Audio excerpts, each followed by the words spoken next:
In April of 1945, while Europe was beginning to see the end of the most devastating war in history, on the other side of the world, a battle was brewing that would forever change the way humanity understood armed conflict.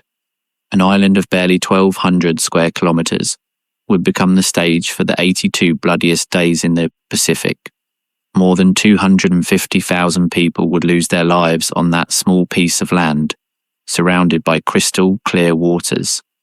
American soldiers, Japanese troops, and above all, innocent civilians, trapped in the midst of unprecedented carnage. What was it that turned Okinawa into a hell on earth? Why did this battle, more than any other, convince American leaders that the invasion of Japan would be a collective suicide? And most disturbing of all, how is it possible that thousands of Okinawan civilians decided to take their own lives rather than surrender to the enemy? The answer to these questions will take us through one of the darkest and least known chapters of the Second World War. Before you settle in, take a moment to give the video a like and subscribe, and tell me in the comments where you are listening from and what time it is for you. It is always fascinating to see who joins us from all parts of the world.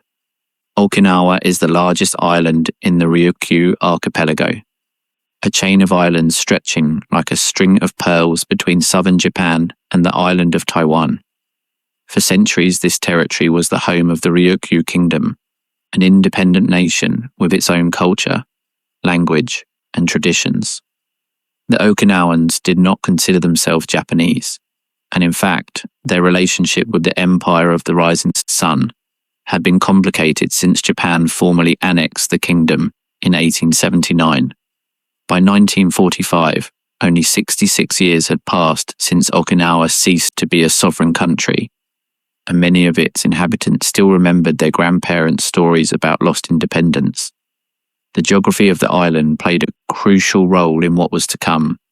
Okinawa measures approximately 110 kilometers long and between 3 and 30 kilometers wide, depending on the area.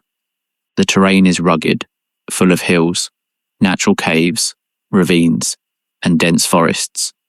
In the south of the island, where the majority of the fighting would be concentrated, limestone formations had created, over millennia, a labyrinth of caverns and underground tunnels.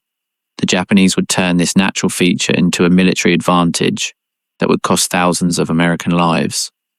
To understand why Okinawa became the target of the largest amphibious operation in the Pacific, we need to go back a few months and look at the strategic landscape of the war. Since 1942, the United States had been executing an island-hopping strategy designed to progressively approach Japanese territory. Guadalcanal, Tarawa, Saipan, Guam, Iwo Jima. Each of these battles had been more costly than the last, and each had brought the Americans a little closer to the possibility of launching a direct invasion against the main islands of Japan. In February of 1945, the Battle of Iwo Jima had demonstrated the price the United States would have to pay for every meter of Japanese territory. On that small volcanic island of barely 21 square kilometers, nearly 7,000 US Marines died, along with practically all 21,000 Japanese defenders. The images of the Marines raising the flag on Mount Suribachi became a symbol of American determination. But behind that iconic photograph lay a brutal reality. For every square kilometer of Iwo Jima, the United States had lost more than 300 soldiers. Military planners in Washington looked at the maps with growing concern. If Iwo Jima had cost so much, what price would they have to pay for Okinawa? An island 60 times larger. And if Okinawa proved so costly, how many lives would the invasion of the main islands of Japan cost, where 70 million people lived, willing to defend themselves to the death? Okinawa was strategically invaluable for several reasons.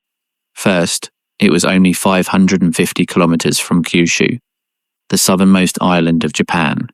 This meant that American bombers could operate with greater frequency and with heavier payloads against Japanese cities and industries.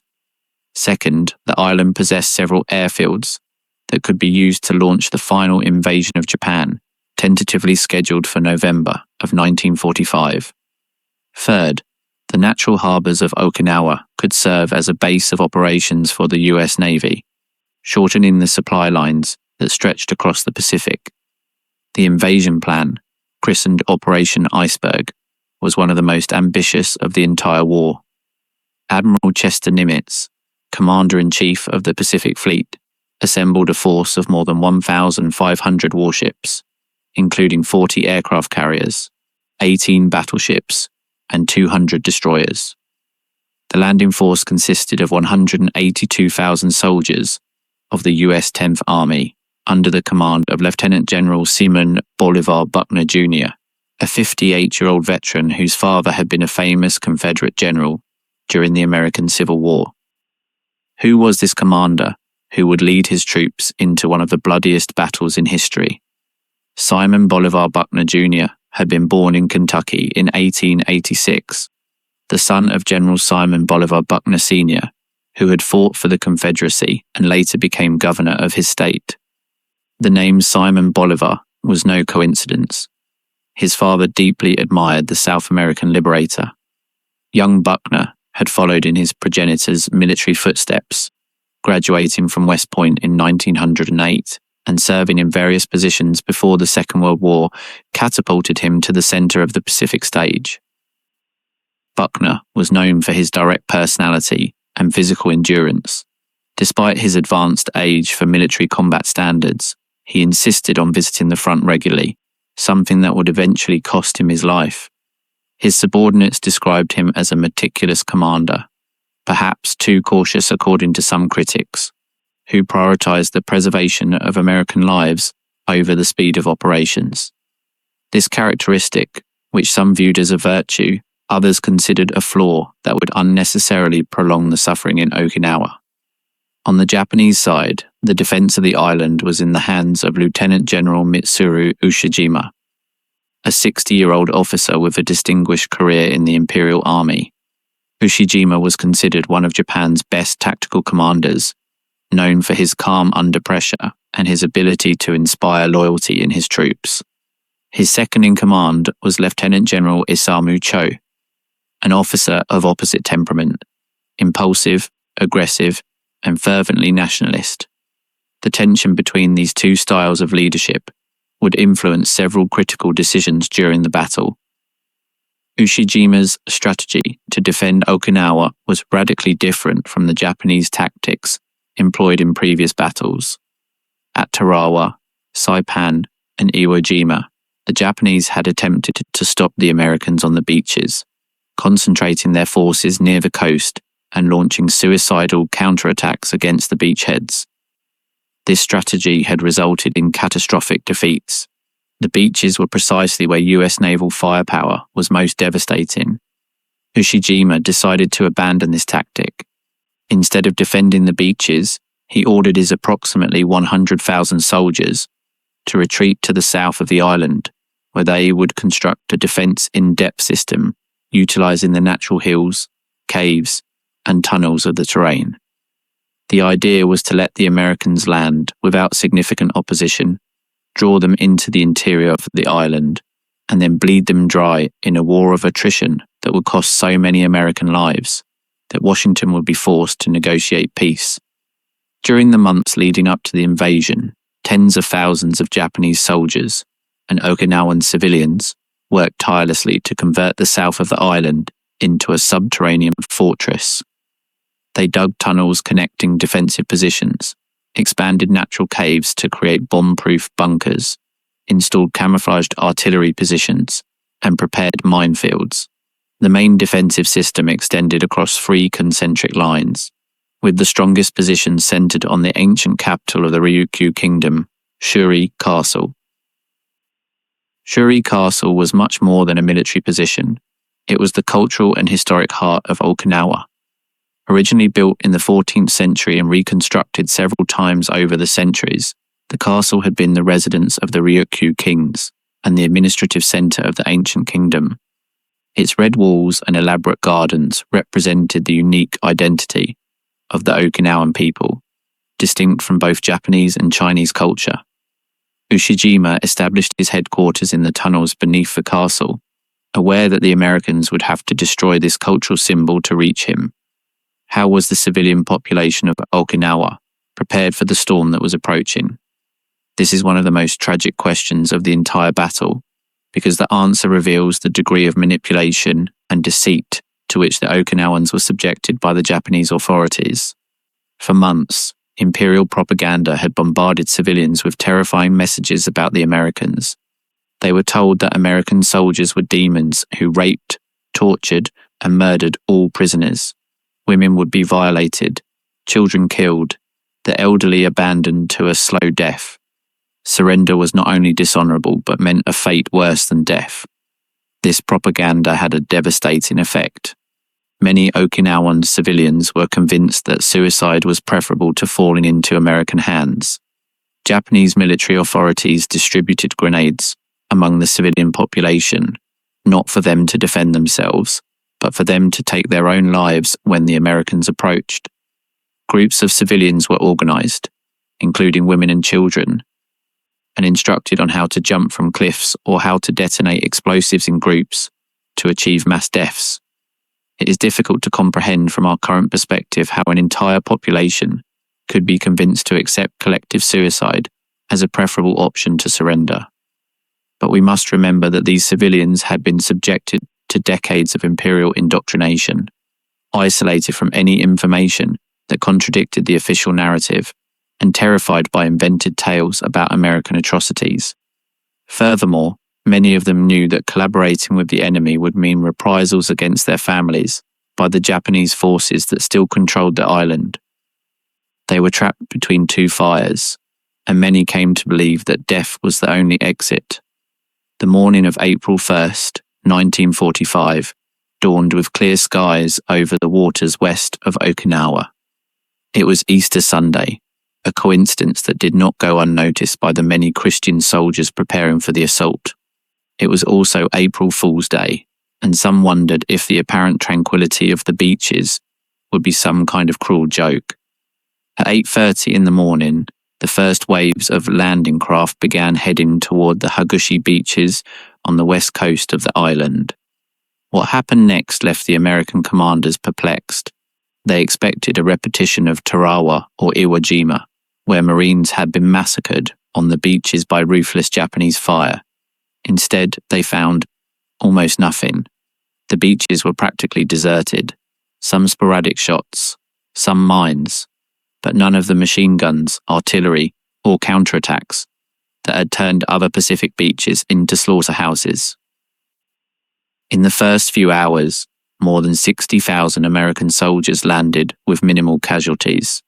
By the end of the first day, the 10th Army had captured the beaches, the two main airfields of Yomitan and Kadena, and had established a beachhead 15 kilometers long and 5 kilometers deep. It was the most successful landing of the entire Pacific War, and many soldiers began to ask themselves if perhaps the Japanese had decided not to defend Okinawa after all. This illusion would last only a few days. The calm on the beaches was exactly what Ushijima had planned. He had allowed the Americans to land without opposition because he knew he could not stop them at the coast. The firepower of the American Navy was too overwhelming. His strategy was to let the invaders advance inland, where the hills, caves, and fortifications waited to exact their price in blood. While American ground forces consolidated their position on the island, the Japanese launched a weapon that would turn the waters around Okinawa into the largest naval graveyard in history, the kamikazes.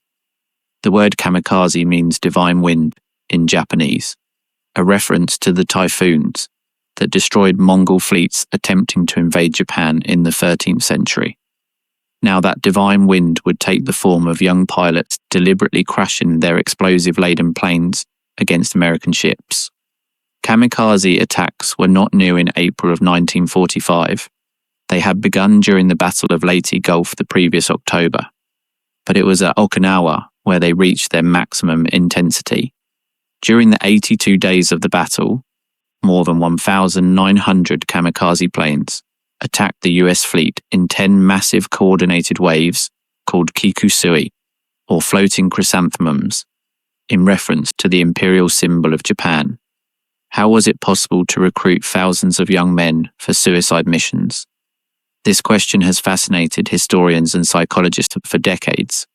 Kamikaze pilots were generally young men, between 18 and 25 years old, many of them university students, who had been recruited toward the end of the war when Japan began to run out of experienced pilots. They were told that their sacrifice would save Japan from destruction, that they would be revered as gods by future generations, and that their families would be cared for and honored. The letters these young men wrote before their final missions reveal a complex mix of emotions: resignation, duty, love for their families, and often a deep sadness for the life they would never live. Many expressed private doubts about the war and the government, but felt they could not refuse to fulfill what was expected of them. The weight of social expectations, peer pressure, and constant indoctrination pushed them toward planes they knew would never land. A 23-year-old pilot named Ryoji Uehara wrote to his mother before his final mission, "Tomorrow is the day. Dear mother, you raised me with so much love for 23 years. I give you thanks from the bottom of my heart. Tomorrow I will be just a cherry blossom petal falling to the ground." Uehara took off on May 12, 1945, and never returned. The first major Kikusui attack arrived on April 6th and 7th, when 355 kamikazes and 341 conventional bombers attacked the US fleet. The planes arrived in waves from bases in Kyushu and Formosa, overwhelming the air defenses of American ships. The destroyers in picket positions, forming a defensive ring around the main fleet, received the worst of the attack. The destroyer USS Bush was hit by 4 kamikazes in rapid succession. The first impact destroyed the main engine room, leaving the ship without power and adrift. The second and third pierced the upper decks, starting fires in the ammunition magazines. The fourth hit directly on the bridge, killing the captain and most of the officers. The Bush sank that night, taking 87 of her crew with her. The destroyer USS Colquhoun attempted to come to the aid of the Bush, but was attacked by its own swarm of kamikazes. 4 planes impacted the ship in less than 20 minutes, destroying its structure and causing uncontrollable fires. The commander ordered to abandon ship, and the Colquhoun sank a few hours later. 35 sailors died, and 21 more disappeared at sea. That first Kikusui attack sank 6 American ships and severely damaged another 22. It was only the beginning. Over the next 3 months, 9 additional waves of kamikazes would attack the fleet, turning the waters around Okinawa into what American sailors nicknamed Suicide Corner, and the fleet that came to stay. Sailors developed a macabre gallows humor to deal with the constant stress of the attacks. Every time the air raid alarm sounded, which could happen dozens of times a day, men ran to their battle stations, not knowing if they would survive the next few minutes. The psychological exhaustion was immense. Many sailors developed what was then called combat fatigue, and what we would recognize today as post-traumatic stress disorder. Some lost the ability to sleep, others suffered nervous breakdowns, and some simply refused to keep fighting. A sailor from the aircraft carrier USS Hancock described the experience like this: "When you see a plane coming directly at you, and you know the pilot has no intention of surviving, something changes in your mind. It's not like fighting a normal enemy. It's like fighting ghosts who are already dead but can still kill you." But the kamikazes were not the only danger facing the US fleet. On April 7th, 1945, the day after the first Great Kikusui attack, the Japanese Navy launched its last desperate offensive. Operation Tengo, the battleship Yamato, the largest warship ever built, set sail from Japan with orders to beach itself on the shores of Okinawa and use its 18-inch guns as fixed artillery against American forces. It was a suicide mission for 3,000 crew members. The Yamato was truly a monster of steel. It displaced 72,000 tons, measured 263 meters in length, and its 9 main guns of 460 millimeters could fire projectiles of 1,400 kilograms at a distance of 42 kilometers. It had been designed to confront any American battleship and destroy it. But in April of 1945, the era of battleships was over. Air power had transformed naval warfare forever. The Yamato sailed toward Okinawa, accompanied by a light cruiser and 8 destroyers. Without any air cover, the Japanese knew they were detected. American submarines had reported their movements from the moment they left port. What followed was an execution rather than a battle. On the morning of April 7th, nearly 400 American planes took off from the carriers of Task Force 58. They reached the Yamato shortly after noon, attacking in coordinated waves of dive bombers and torpedo bombers. The battleship fought ferociously, its anti-aircraft guns shooting down several attacking planes, but it was overwhelmingly outnumbered. The first torpedo impacted the port side at 12:32. Over the next 2 hours, the Yamato received at least 11 torpedoes and 6 bombs. The ship began to list dangerously to port as water entered through dozens of breaches in its hull. At 2:23 in the afternoon, the Yamato capsized completely and exploded. The detonation of its ammunition magazines created a column of smoke that rose 6 kilometers into the sky and was visible from the coast of Kyushu, more than 200 kilometers away. Of the 3,300 crew members of the Yamato, only 276 survived. The cruiser Yahagi and 4 destroyers were also sunk. The Imperial Japanese Navy, which had once dominated the Western Pacific, had ceased to exist as an effective combat force. While the fleet fought for its survival against the kamikazes and the final sortie of the Yamato, American ground forces advanced toward the south of Okinawa, where true hell awaited them. The first few days had been deceptively easy. The divisions of the 10th Army had advanced rapidly toward the north and center of the island, encountering only sporadic resistance.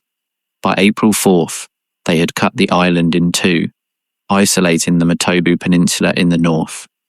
The conquest of the north proved relatively simple. The 6th Marine Division assaulted the Matobu Peninsula, where some 2,000 Japanese soldiers had established defensive positions on Mount Yatak. The fighting was intense but brief.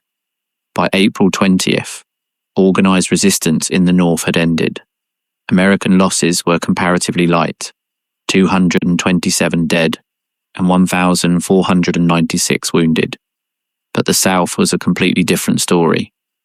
As the 24th Army Corps advanced toward the main Japanese defenses, the pace of the advance stopped abruptly. The hills that seemed harmless from afar turned out to be fortresses, bristling with machine guns, mortars, and artillery. Every ridge, every ravine, every small village had been converted into a strong point defended to the death. The first Japanese defensive line, known as the Kakuzu Ridge, extended across the island from the west coast to Chimu Bay in the east. In the center of this line lay Kakuzu Ridge, an elevation of barely 100 meters in height that would dominate the fight during the first weeks of April. On April 9th, the 96th Infantry Division launched its first assault against Kakuzu Ridge. Vanguard companies advanced at dawn, crossing the crop fields that stretched in front of the Japanese positions. At first, everything was silent. Then, when the Americans arrived within 200 meters of the base of the hill, the world exploded. Machine guns opened fire from hidden positions on the slopes. Mortars began to fall among the infantry formations. Snipers hidden in caves and bunkers picked off any soldier attempting to advance. And worst of all, the Japanese had registered every meter of the terrain with precision. Their artillery could place shells exactly where they were needed without wasting a single shot. Company L of the 382nd Infantry Regiment suffered particularly during that first assault. Of the 189 soldiers who started the attack, only 89 remained standing by nightfall. The dead and wounded lay in the fields, under constant fire. Any attempt to rescue them was met with a hail of bullets. A soldier who survived that day described the experience. It was like walking into a wall of fire. You couldn't see where the shots were coming from. You only knew that your buddies were falling around you, one after another, and that if you stopped, you would die, and if you advanced, you would die, and if you retreated, you would also die. The pattern would repeat itself again and again over the following weeks. The Americans would attack a Japanese position with all the artillery and aviation support they could muster. Bombs and shells seemed to destroy every living thing on the target hill. Then, when the infantry advanced to occupy the supposedly conquered position, defenders would emerge from their tunnels and caves, unharmed by the bombardment, and open fire at point-blank range. The Japanese had perfected the art of subterranean defense. Their tunnels were marvels of combat engineering, some descending 30 meters underground, with multiple levels, improvised ventilation, ammunition and supply depots, and even makeshift hospitals.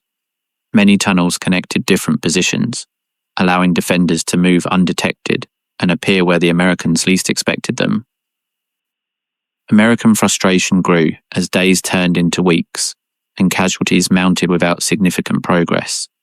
General Buckner insisted on a frontal assault strategy, rejecting suggestions from his naval subordinates to conduct an amphibious landing behind Japanese lines.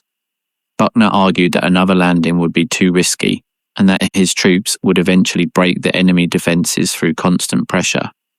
Buckner's critics, then and now, argue that his excessive caution unnecessarily prolonged the battle and cost thousands of additional lives.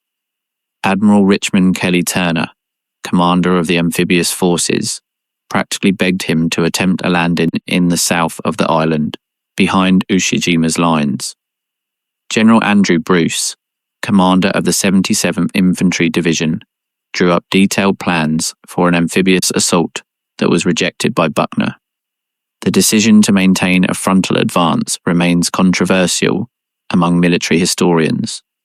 What would have happened if Buckner had accepted an additional landing? It is impossible to know for certain. Defenders of his strategy argue that a second landing would have dispersed American forces and created logistical problems. His critics respond that an enveloping movement would have cut Japanese supply lines and accelerated the collapse of their defences. What we do know is that the strategy followed resulted in 82 days of brutal fighting and 250,000 deaths. By the end of April, the front line had barely moved a few kilometres to the south. Place names that previously meant nothing to anyone became synonyms for carnage. Kakuzu, Tombstone Ridge, Skyline Ridge, Sugarloaf Hill. Each represented days or weeks of ferocious combat, thousands of casualties, and an advance measured in meters instead of kilometers. On May 4th, General Ushijima committed what many consider his only significant strategic error of the battle. Yielding to pressure from his second-in-command, the impetuous General Cho, he ordered a massive counterattack against American positions. Cho argued that Japanese troops were becoming demoralized by the passive defensive strategy and that an offensive blow would raise morale and could break the American lines. The counterattack began before dawn on May 4th, preceded by the largest Japanese artillery bombardment of the entire battle. Thousands of Japanese soldiers emerged from their positions and advanced toward American lines, supported by light tanks and coordinated kamikaze attacks against the fleet. It was exactly the type of battle the Americans had been waiting for. Unlike the fighting in the hills and caves, where American fire superiority was difficult to apply, a frontal assault exposed Japanese troops to the full destructive power of the American war machine. Naval artillery, aviation, and ground artillery converged on the attacking formations. Sherman tanks, which had been almost useless against fortified positions, now had clear targets to shoot at. For 2 days, Japanese waves crashed against American defences. The result was a massacre. When the counterattack finally halted on May 6th, more than 6,800 Japanese soldiers had died without gaining a single metre of ground. American losses were a fraction of that figure. Ushijima had wasted almost 10% of his forces in a useless attack that only served to weaken his defensive position. Cho, who had pushed so hard for the counterattack, acknowledged his error. In a rare admission of guilt, he told Ushijima, "I apologize for the loss of many valuable troops due to my stubbornness." Ushijima, with his characteristic calm, simply ordered his forces to return to the original defensive strategy. There would be no more massive counterattacks. From now on, every Japanese soldier would sell his life as dearly as possible. May brought with it another enemy that neither side had fully anticipated: the weather. Monsoon rains arrived at the end of April and intensified throughout May, turning the battlefields into impenetrable quagmires. Dirt roads transformed into rivers of mud, where vehicles sank up to their axles. Trenches filled with muddy water up to the knees. The wounded who fell in the mud often drowned before they could be rescued. Conditions were especially atrocious for the infantry. Soldiers spent entire days soaked to the bone, unable to dry off or get warm. Trench foot, a condition caused by prolonged exposure to moisture that can cause gangrene, affected thousands of combatants. Tropical diseases like dysentery, typhus, and malaria spread through the camps. Medical supplies were constantly scarce, and field hospitals were overwhelmed with wounded. What do you think of the content? Do you like this type of video? Then comment the phrase, "I want more stories." That way you will encourage us to bring more historical topics and also help the video's engagement, okay? Also, don't forget to subscribe to the channel, activate the bell, and leave a like so YouTube continues recommending our videos. A US Army doctor described the conditions. There was no way to keep anything sterile. Mud covered everything. Wounds, bandages, surgical instruments. We did the best we could, but many soldiers who might have survived with proper medical attention died of infections. It was like practicing medicine in the Middle Ages. Despite the horrendous conditions, the Americans continued pressing toward the south. By mid-May, the focus of the fighting shifted to a small knoll known as Sugarloaf Hill. This hill, along with two nearby elevations called Horseshoe and Half Moon, formed a triangular defensive complex, protecting the western flank of Shuri Castle.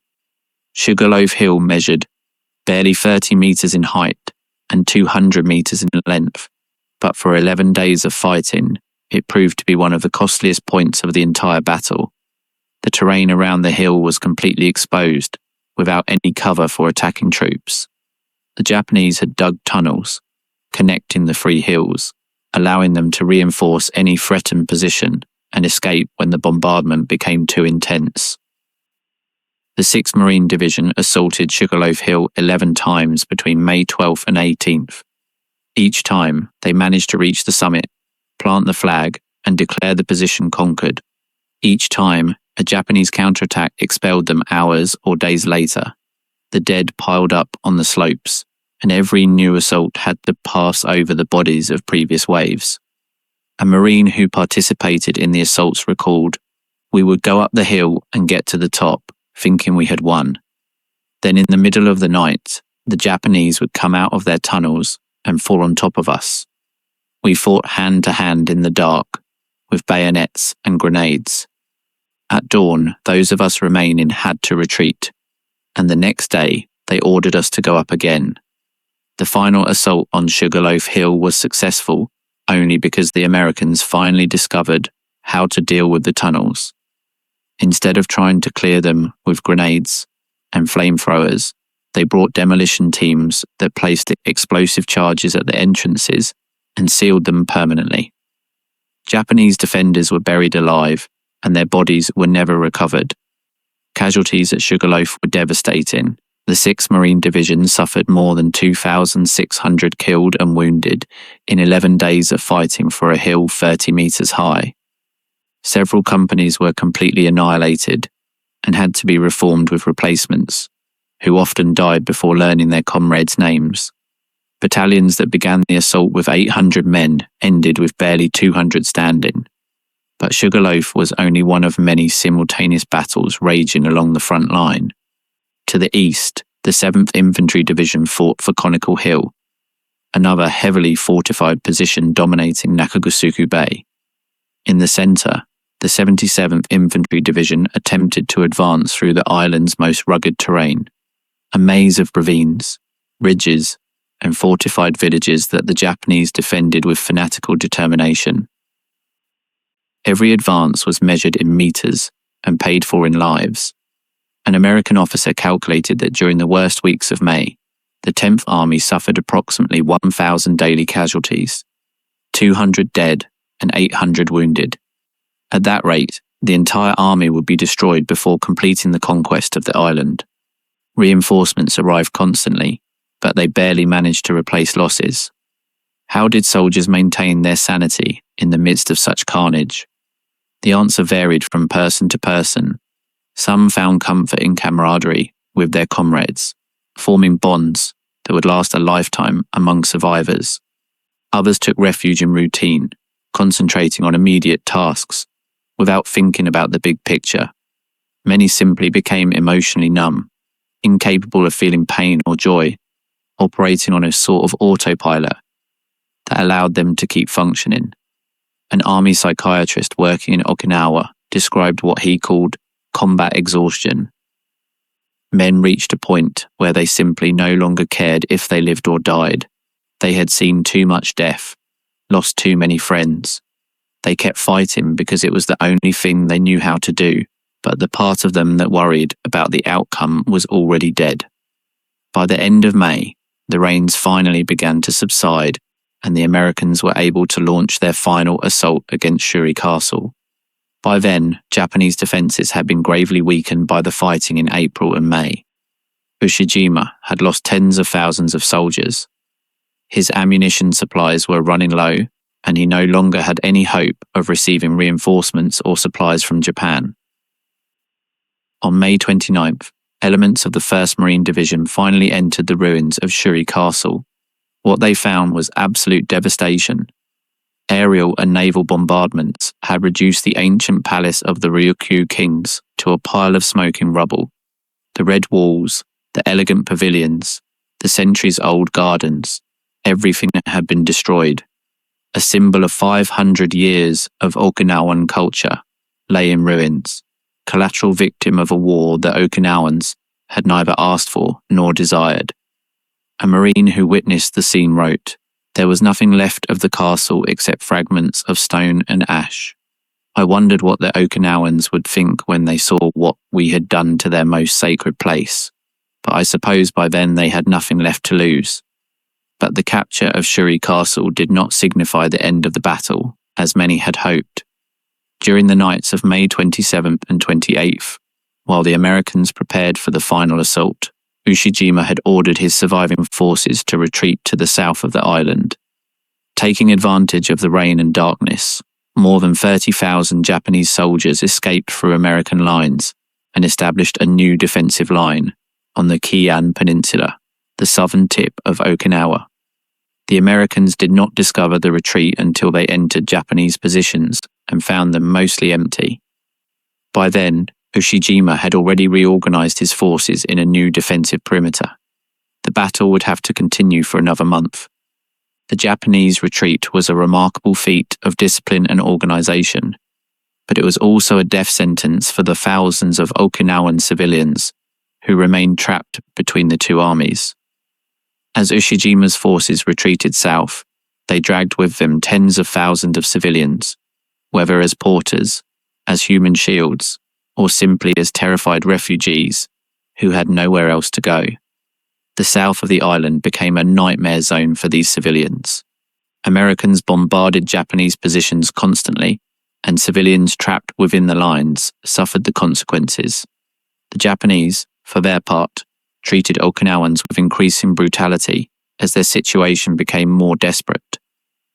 There are documented testimonies of Japanese soldiers expelling civilians from the caves where they sheltered, stealing their food and water, and even killing those they suspected of being American spies.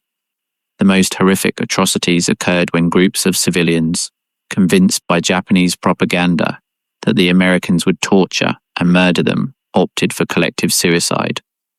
On the cliffs of the southern coast, especially at the promontories known as Mabuni and the Karama Cliffs, hundreds of families jumped into the void to avoid falling into enemy hands. Mothers pushed their children before jumping themselves. Entire families hugged as they fell toward the rocks hundreds of meters below. An Okinawan survivor described one of these scenes. The Japanese soldiers had told us the Americans would do terrible things if they caught us. When the moment came, I saw entire families jumping from the cliffs.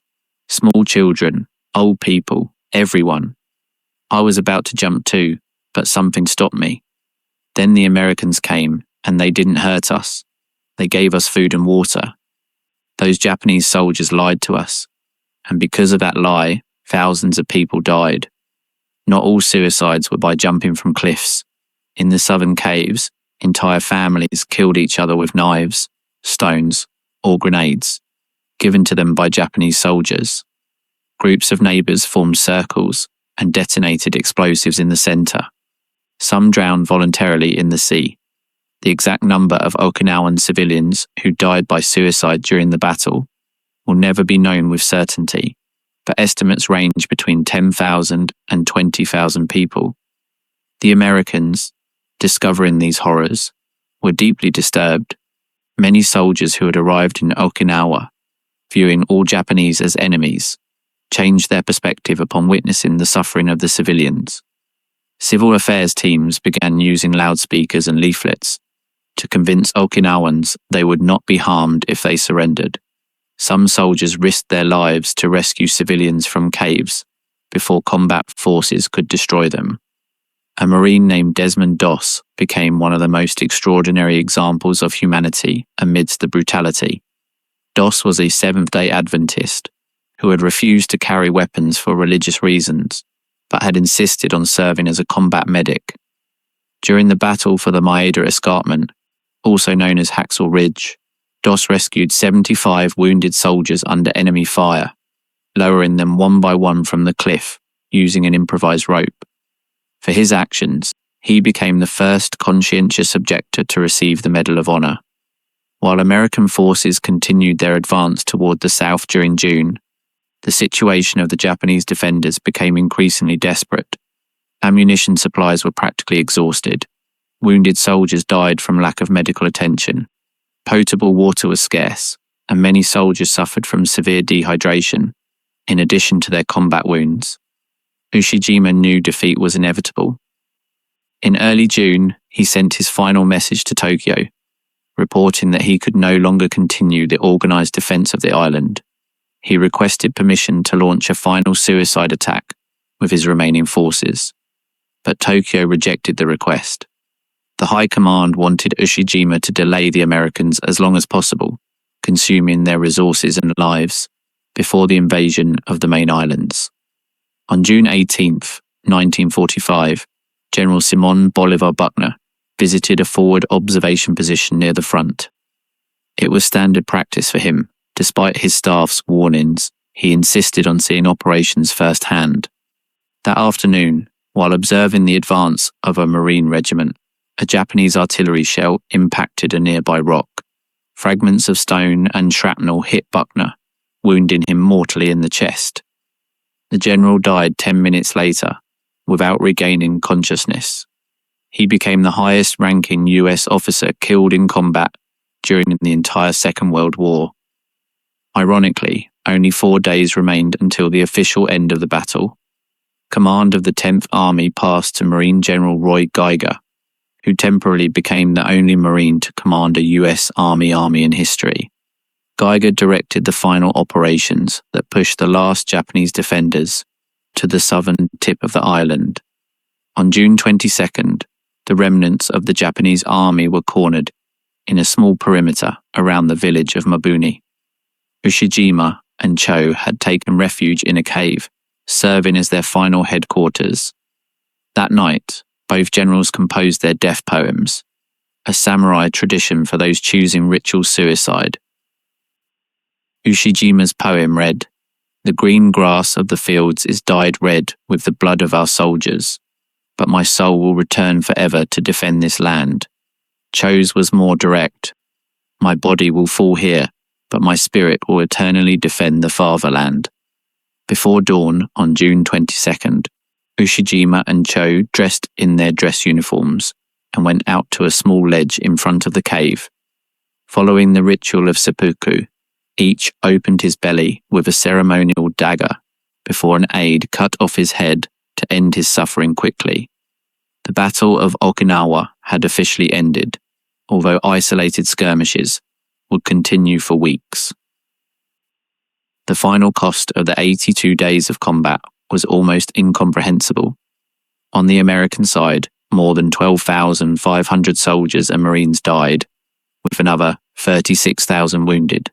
If naval casualties from kamikaze attacks are included, the total exceeds 50,000. It was the costliest battle in the Pacific for the United States, surpassing even the combined total of Guadalcanal, Tarawa, Saipan, and Iwo Jima. On the Japanese side, practically all defenders died, more than 100,000 soldiers, sailors, and aviators. Only 7,500 were captured as prisoners, many of them too wounded or exhausted to resist. The Japanese survival rate was less than 8%, the lowest of any major battle of the war. But the most devastating figures correspond to Okinawan civilians. Estimates of the death toll vary widely, from a minimum of 40,000 to a maximum of 150,000. The most commonly accepted figure is approximately 100,000, representing between a quarter and a third of the island's civilian population. No other battle of the Second World War, except perhaps the Siege of Leningrad, claimed so many civilian lives in proportion to the population. Okinawan survivors found an unrecognizable island. Almost all cities and towns had been destroyed. 90% of buildings were in ruins. Crop fields were full of bomb craters and sown with unexploded mines. Corpses rotted under the tropical sun, spreading diseases among survivors. The smell of death persisted in some parts of the island for months. Why was Okinawa so significant for the subsequent course of the war? The answer lies in the calculations American military planners made while the battle was still ongoing. If an island like Okinawa, with barely 500,000 inhabitants and 100,000 defenders, had cost 50,000 American casualties, how much would the invasion of the main islands of Japan cost? Estimates varied, but all were terrifying. The most conservative analyses predicted between 250,000 and 500,000 American casualties. Pessimists spoke of 1 million or more, and this is not counting Japanese casualties, both military and civilian, which could reach 10 million or more if the civilian population resisted with the same ferocity shown in Okinawa. Secretary of War Henry Stimson presented these projections to President Harry Truman in early June of 1945. Truman, who had assumed the presidency just 2 months earlier following the death of Franklin Roosevelt, faced the most momentous decision in modern history. The invasion of Japan, known as Operation Downfall, was scheduled to begin on November 1st, 1945, with a landing on Kyushu. But an alternative existed. Since July of 1942, a top-secret project known as the Manhattan Project had been working on the development of a bomb based on nuclear fission. By July of 1945, that bomb was ready to be tested. On July 16th, in the New Mexico desert, the first nuclear explosion in history illuminated the night sky with a light brighter than 1,000 suns. The experience of Okinawa weighed decisively on the decision to use the atomic bombs. Truman and his advisors saw in that battle a preview of what the invasion of Japan would be, a bloodbath, interminable, where every meter of terrain would cost American lives, where Japanese civilians would choose death before surrender, where victory would only come after destroying an entire country. On August 6, 1945, the B-29 bomber Enola Gay dropped the first atomic bomb on the city of Hiroshima. 3 days later, a second bomb destroyed Nagasaki. On August 15th, Emperor Hirohito announced Japan's surrender. The war had ended without the need for the invasion everyone feared. Was the decision to use the atomic bombs morally justifiable? This question has been debated for 80 years and will likely continue to be debated for another 80. What is undeniable is that the experience of Okinawa decisively influenced that decision. American planners looked at the corpse-covered battlefields, the suicide-filled caves, the civilians jumping from cliffs, and concluded that the invasion of Japan would be a holocaust of unimaginable proportions. But the atomic bombs were not the only consequence of Okinawa that would transform the world. The battle also redefined the way the United States thought about war and its costs. For the first time, Americans faced an enemy that was not only willing to die, but actively sought death as a form of victory. How do you fight against someone who considers death a triumph? This question would pursue American military strategists for decades, influencing conflicts from Korea to Vietnam and beyond. Veterans of Okinawa returned home as transformed people. Many never spoke of what they had seen and done on that island. Others suffered nightmares and flashbacks for the rest of their lives. The concept of battle fatigue that had been used during the war began to evolve into what we now know as post-traumatic stress disorder. Military psychiatrists who studied Okinawa survivors contributed significantly to our modern understanding of combat trauma. A Marine veteran named Eugene Sledge wrote one of the most honest and devastating accounts of the battle in his book, With the Old Breed. Sledge described without filters the horror of combat, the dehumanization suffered by both combatants and victims, and the difficulty of maintaining sanity amid such extreme violence. His testimony became a fundamental source for historians and was adapted into the television miniseries The Pacific decades later. Sledge wrote, "Okinawa was a world of rot and decay. The dead lay everywhere, bloated and black under the tropical sun. The flies formed clouds so dense they obscured the sky. The smell was something I will never be able to describe or forget. It was the smell of death multiplied by 100. For Okinawans, the end of the battle did not mean the end of their suffering. The island remained under direct American military occupation, separated administratively from Japan. This occupation lasted 27 years, until 1972, when Okinawa was finally returned to Japanese sovereignty. During that period, Americans built dozens of military bases that permanently transformed the landscape and society of the island. Why did the United States maintain such a massive military presence in Okinawa for so long? The answer lies in the strategic geography of the Cold War. Okinawa was perfectly positioned to project military power toward China, Korea, and Southeast Asia. During the Korean War and the Vietnam War, the island served as a crucial logistics platform for American operations. B-52 bombers, launching their payloads over Vietnam, took off from Okinawan bases. Wounded soldiers were evacuated to hospitals on the island before being transferred to the United States. This military presence transformed the economy and culture of Okinawa. Bases employed tens of thousands of local workers and generated a constant demand for services, from restaurants to laundromats and nightlife entertainment. Entire cities sprang up around the perimeters of military installations. With a peculiar mix of American, Japanese, and traditional Okinawan culture, English became a common language in many areas, and elements of American popular culture infiltrated daily life on the island. But the relationship between Okinawans and the American military was also marked by tensions and tragedies.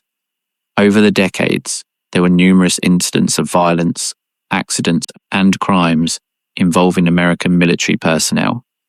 The most notorious case occurred in 1995, when 3 American servicemen abducted and sexually assaulted a 12-year-old Okinawan girl.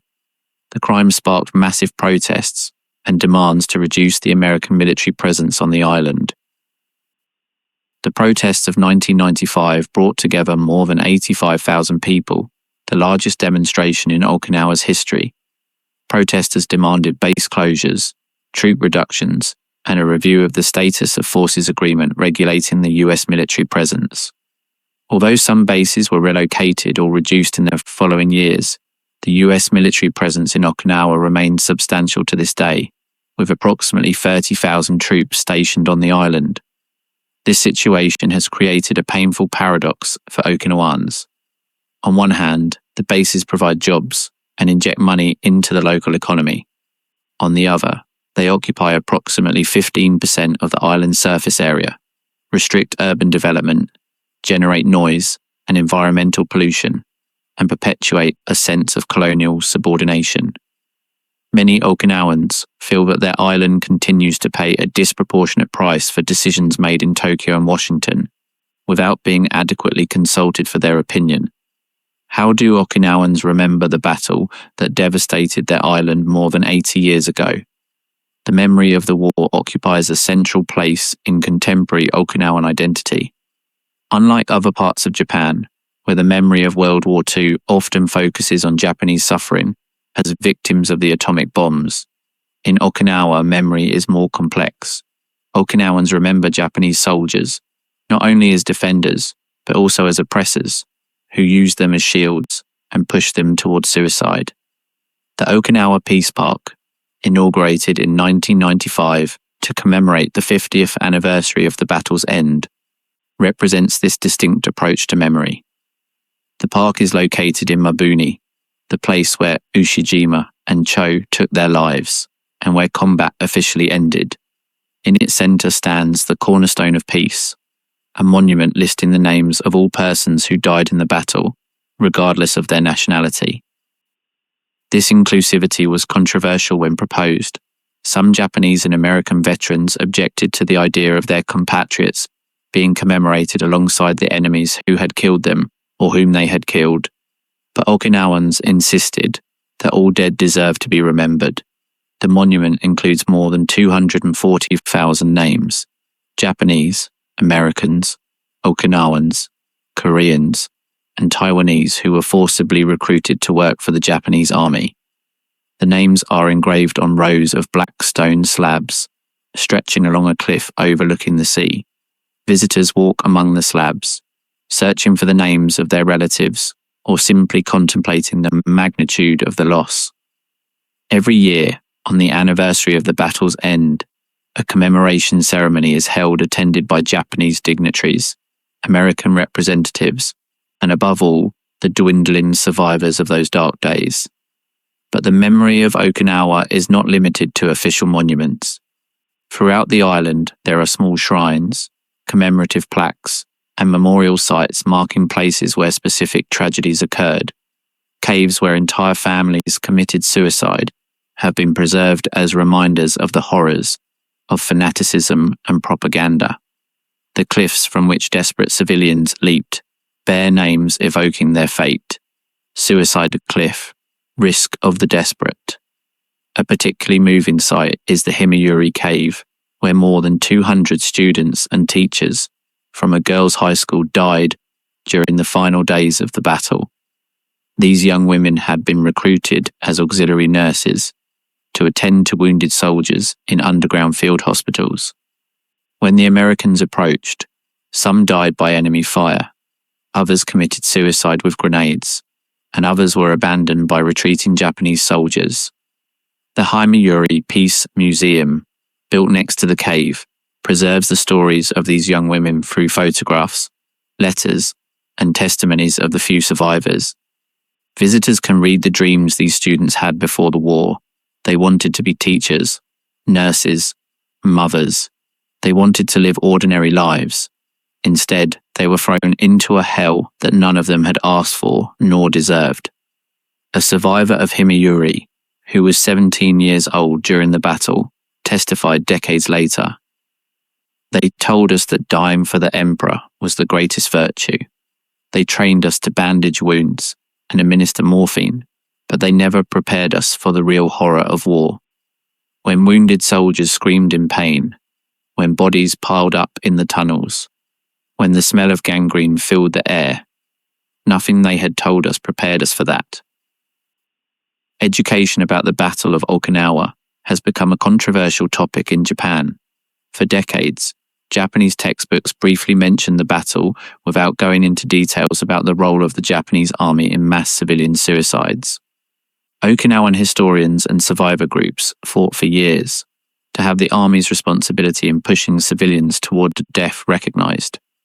In 2007, Japan's Ministry of Education ordered textbook publishers to remove references to coercion by the Japanese army in civilian suicides. The decision sparked massive protests in Okinawa, where more than 100,000 people demonstrated demanding historical truth be maintained.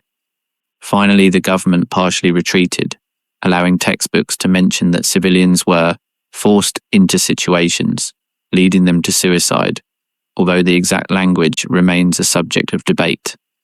Why is it so important for Okinawans that the responsibility of the Japanese army be recognized? The answer has to do with historical justice, but also with contemporary implications. If massive suicides were voluntary decisions by patriotic civilians, then the narrative serves to glorify sacrifice and militarism. If they were the result of coercion and manipulation, then the narrative becomes a warning about the dangers of extreme nationalism and state propaganda.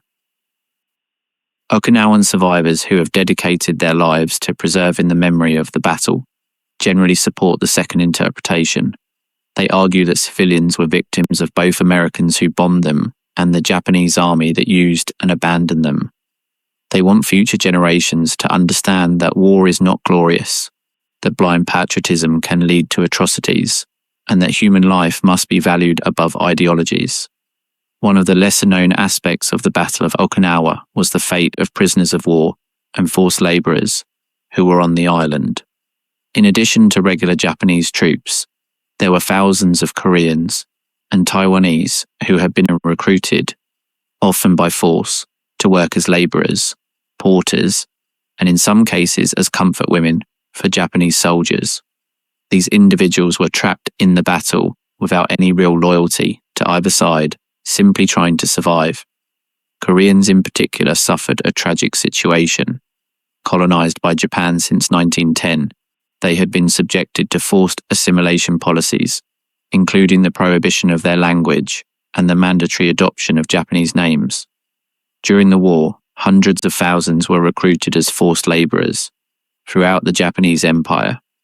In Okinawa, approximately 10,000 Koreans were working for the Japanese army when the battle began.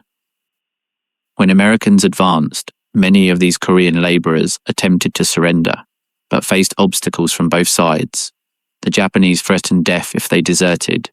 The Americans, unable to distinguish them from Japanese soldiers and distrustful of anyone speaking Japanese, often treated them as enemies. Some were killed by American fire while trying to surrender. Others were executed by the Japanese for attempting to desert. The stories of these Korean laborers have been largely ignored in both Japanese and Korean historiography. In Japan, acknowledging their suffering would imply confronting the legacy of colonialism and forced labor. In Korea, they were long seen as collaborators who had worked for the enemy, even though most had no choice. Only in recent decades have historians begun to recover their stories and include them in the broader narrative of the battle. Another group whose experience has been marginalized in historical memory is that of Okinawan soldiers who served in the Japanese army. Unlike soldiers from mainland Japan, who were generally loyal to the emperor and imbued with militarist ideology, many Okinawans held ambivalent feelings about the war.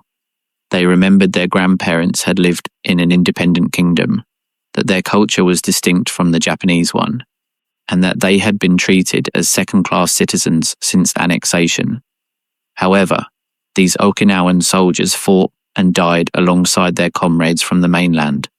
Some did so out of conviction, others out of fear, others simply because they saw no alternative. Their families often remained trapped between two fires, suspected by the Japanese of being potential deserters and attacked by Americans as part of the enemy. The complexity of their position has made it difficult to categorize them simply as victims or combatants. What lessons can humanity extract from the tragedy of Okinawa? This question has been debated by historians, philosophers, and military analysts for decades. Some lessons seem clear. Propaganda can convince ordinary people to commit extraordinary acts of self-destruction. Total war does not respect the distinction between combatants and civilians. and decisions made in centers of power have devastating consequences for peripheral populations who were not consulted. Other lessons are more controversial.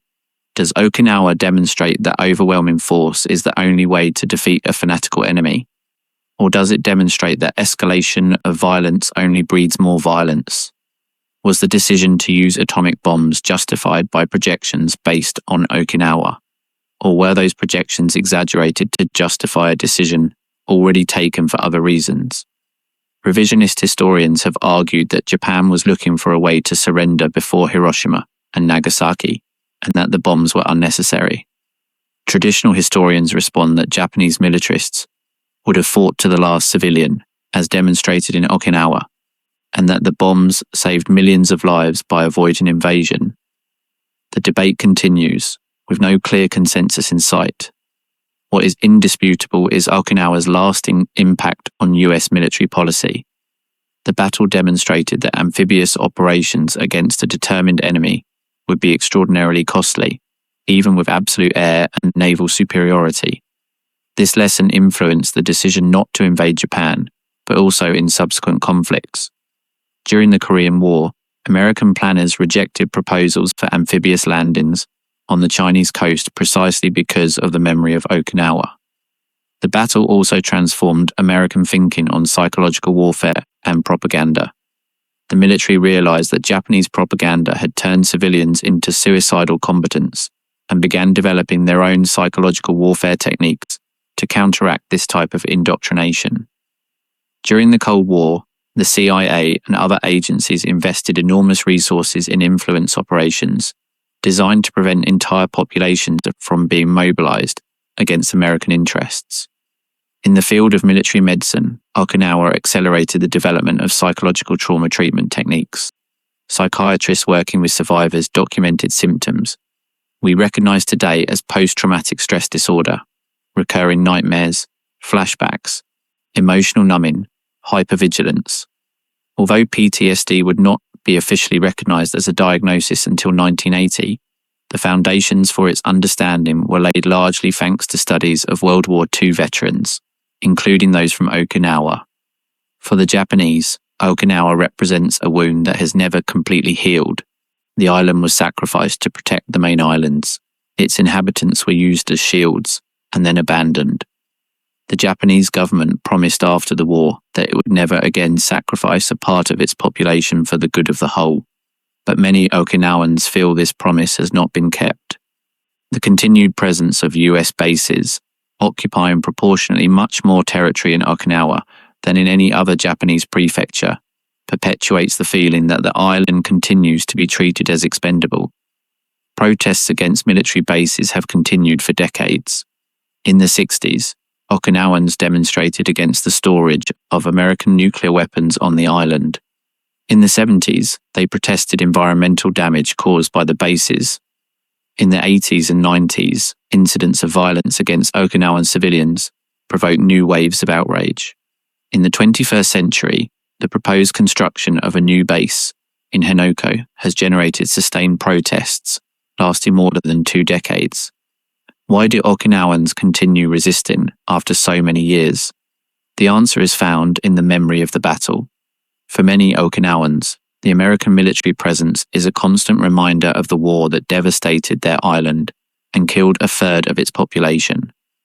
The bases occupy lands belonging to families who were displaced or annihilated during the battle. Planes taking off and landing constantly produce noise evoking the bombardments of 1945. But the resistance is also based on a vision of the future, not just memory of the past.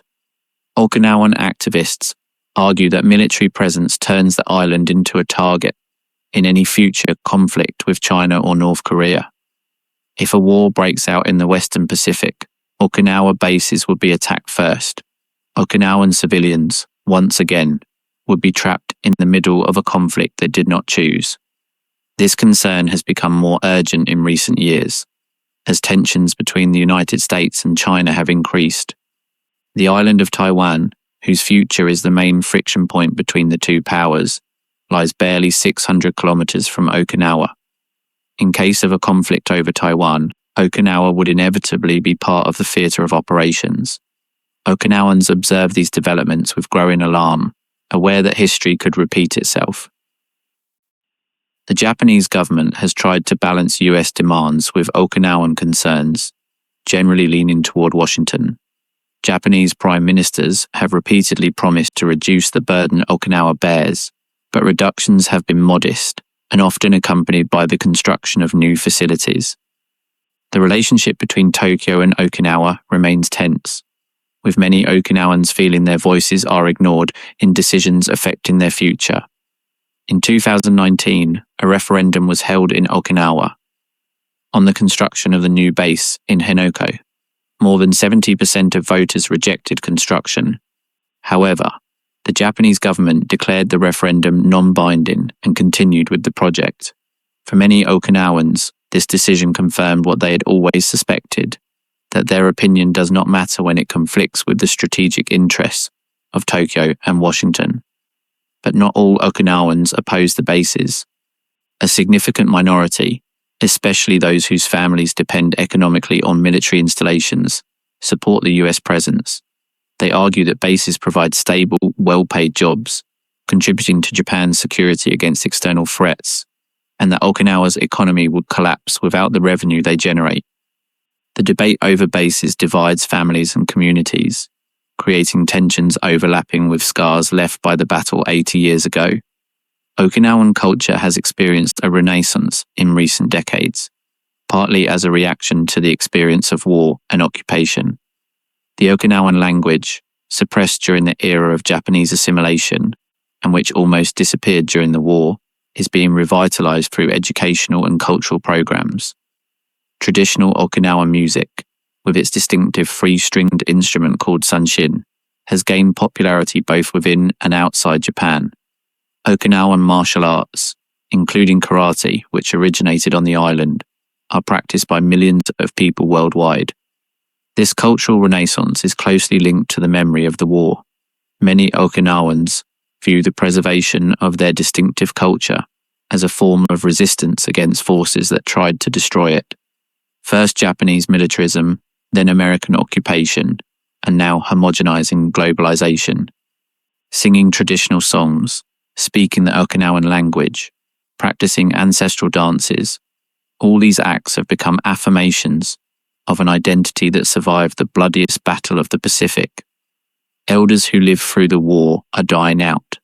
Each year, there are fewer survivors who can testify directly about what happened in those caves and cliffs, in those fields turned into cemeteries, in those villages reduced to rubble.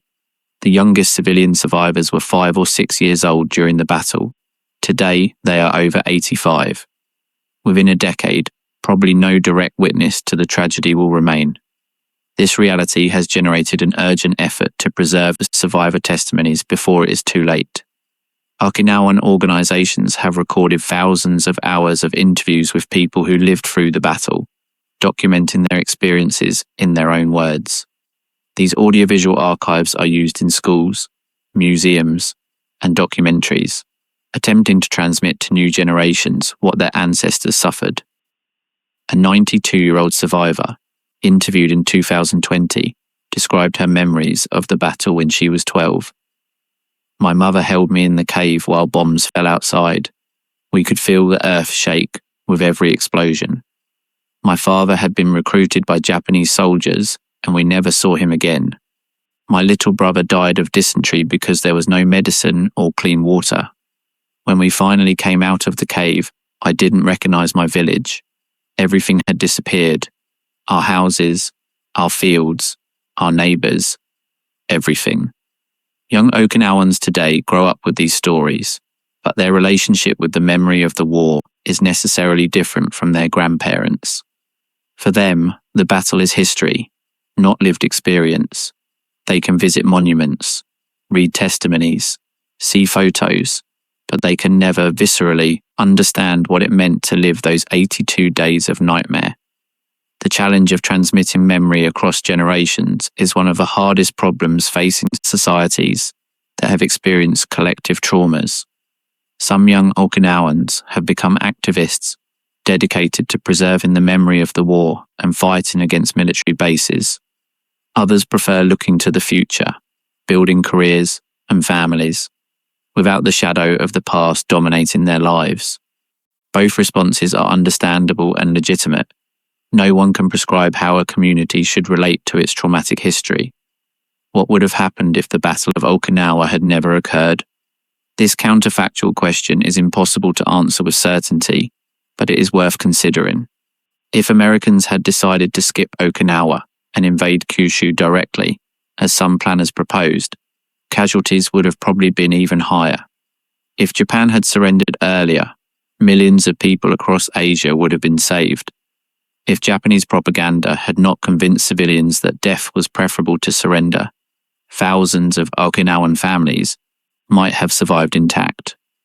But history does not allow revisions. What happened, happened. The Battle of Okinawa was real, and its consequences resonate 80 years later. The dead cannot be resurrected. Destroyed families cannot be reunited. Destroyed cultures cannot be completely restored.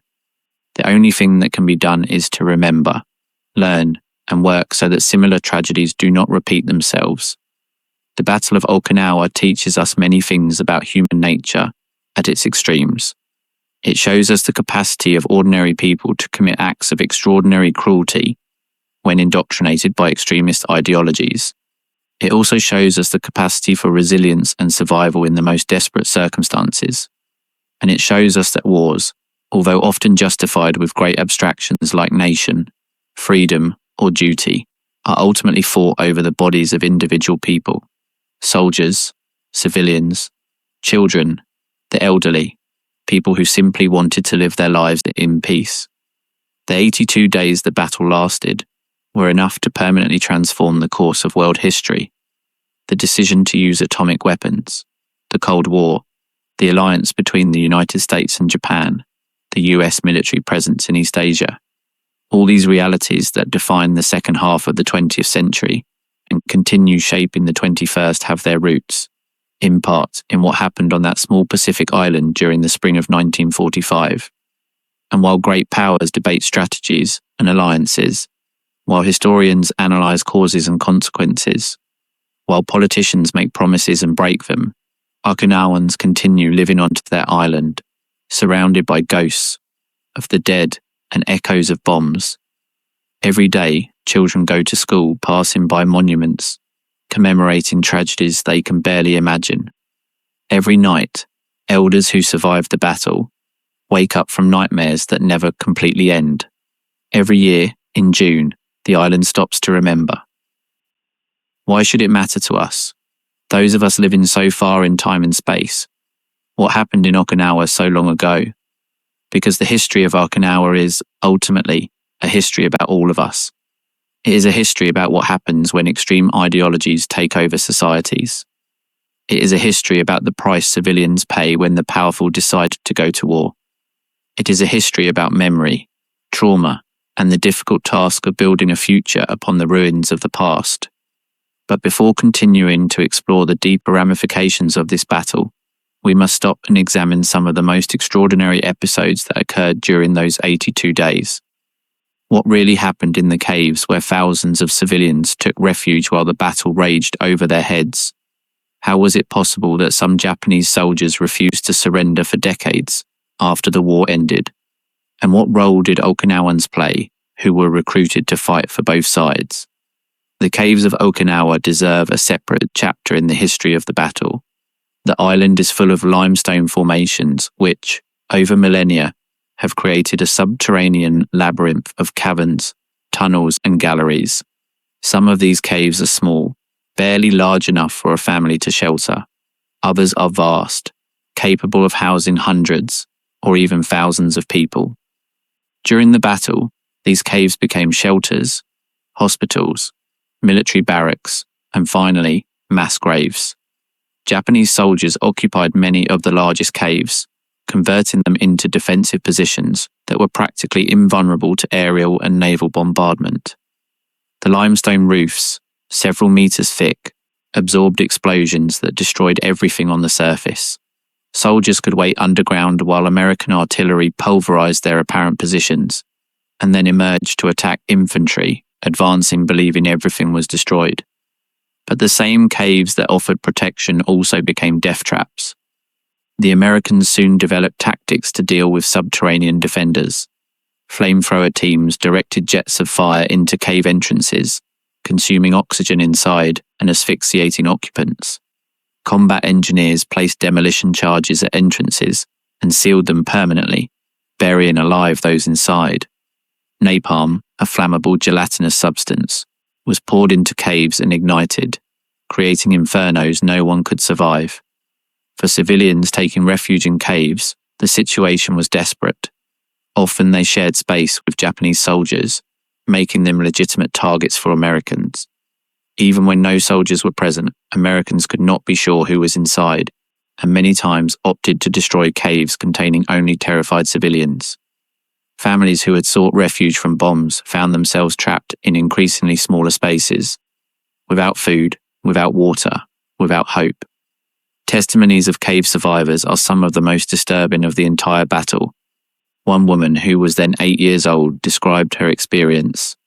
"We were perhaps 30 people in our cave, families from the village. At first, adults tried to maintain calm, rationing food and water. But as days passed and combat approached, everything became chaotic. Japanese soldiers arrived and told us we had to be quiet or the Americans would find us. When a baby cried, its mother had to silence it in any way." The veiled reference to the death of babies to maintain silence appears in multiple testimonies. Under extreme pressure of battle, with Japanese soldiers threatening to execute anyone making noise, some desperate mothers suffocated their own children to save the other occupants of the cave.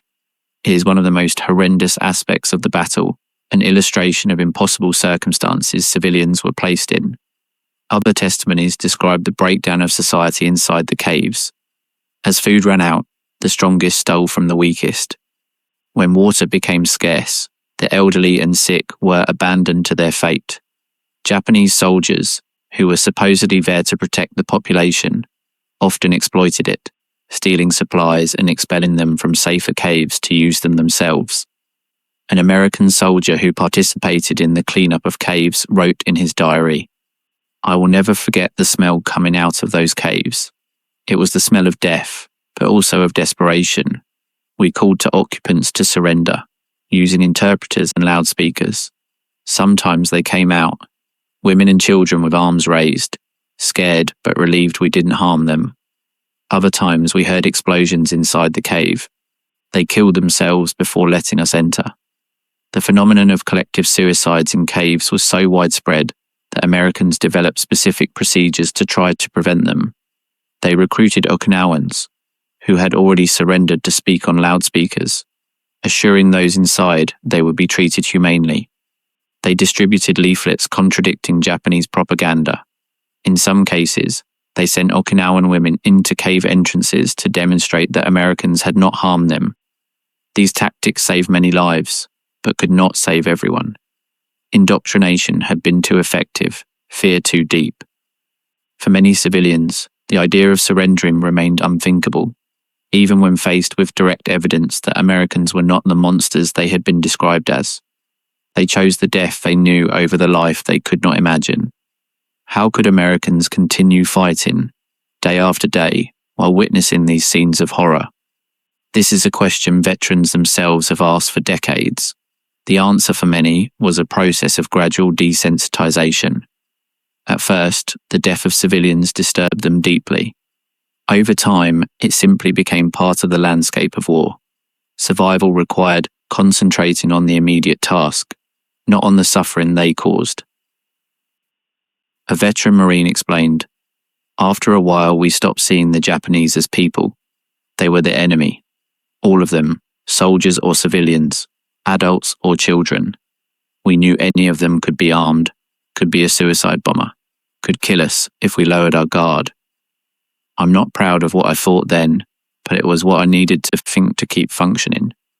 This dehumanization of the enemy was actively fomented by American propaganda, which presented the Japanese as subhumans and yellow fanatics. Racist caricatures, derogatory epithets, and rhetoric of extermination were common in American media and military communication. This propaganda facilitated the atrocities both sides committed, creating a vicious circle of cruelty and vengeance that only Japan's total defeat could break. Not all American soldiers succumbed to dehumanization. Some maintained their humanity even in the most extreme circumstances, risking their lives to protect civilians and prisoners. The aforementioned Desmond Doss, the conscientious objector who rescued 75 wounded, is the most famous example, but there were many others whose acts of compassion went unnoticed. A notable case was that of a Navy lieutenant commanding a landing craft. During the evacuation of civilians from a combat zone, his boat was attacked by a kamikaze. Instead of abandoning Okinawan civilians to save his crew, the lieutenant maneuvered to intercept the plane, which impacted the bow of the boat instead of the passenger area. The lieutenant died in the explosion, but the civilians survived. His name has been lost to history, but his action was recorded by witnesses. While the battle continued on land, the US Navy continued facing the scourge of kamikazes. After the devastating losses of April, naval commanders implemented new defensive tactics, radar pickets. Destroyers positioned far from the main fleet to provide early warning became the primary target of attacks. These ships suffered disproportionately low casualties, but their sacrifice gave the main fleet time to prepare. American fighter pilots constantly patrolled the skies over Okinawa, intercepting kamikazes before they could reach their targets. Hellcat and Corsair fighters established an air combat barrier that shot down hundreds of attacking planes.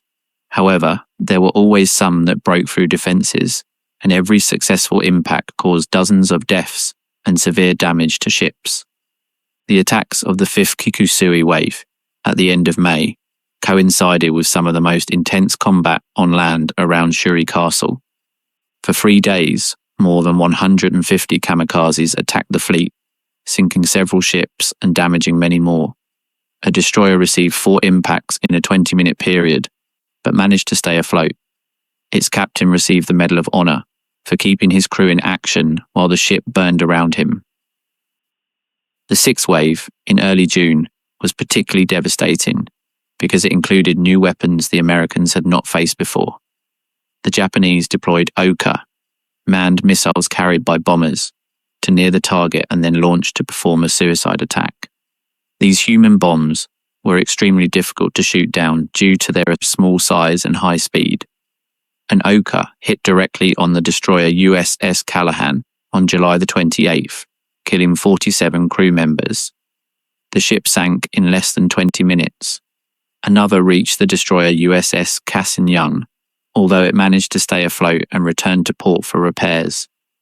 Sailors who survived these attacks described the distinctive sound of the Oka on its final approach, a sharp whistle preceding the explosion by barely a second. In total, kamikazes sank 34 American ships during the Battle of Okinawa and damaged another 368. Approximately 4,900 sailors and soldiers died aboard these ships, and another 4,800 were wounded. These figures represent the largest naval losses for the US in any battle in history. Why couldn't the Americans develop more effective defenses against kamikazes? The answer reveals limitations of technology of the era.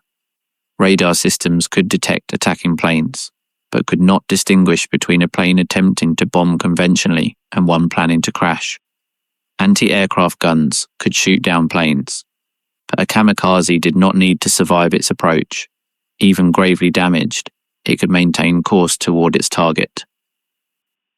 The only truly effective defense was destroying planes before they took off.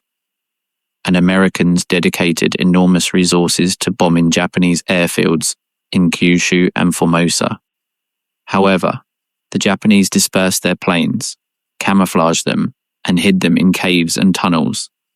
For every airfield bombers destroyed, another appeared elsewhere.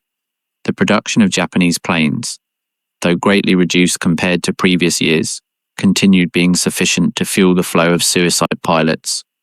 Kamikaze pilots who took off knew they had little chance of reaching their targets.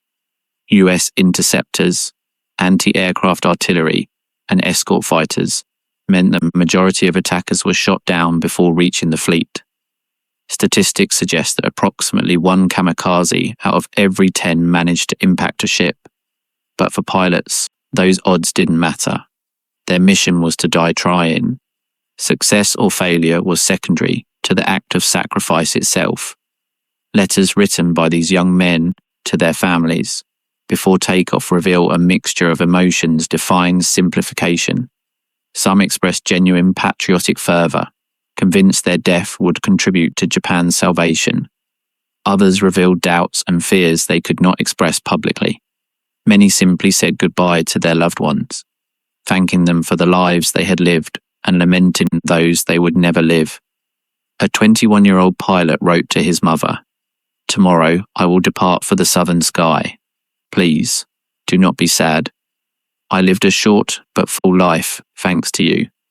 When you see cherry blossoms fall in spring, think of me. I will be flying among the petals, returning to you as I always promised." Another, 19 years old, was more direct. "I do not want to die, but the situation of our country allows no other option. If my death can buy even one more day of life for the fatherland, it will have been worth it. Forgive me for not being able to take care of you in your old age. I hope my younger brother can assume that responsibility." These testimonies contradict the simple image of the suicidal fanatic dying joyfully for his emperor.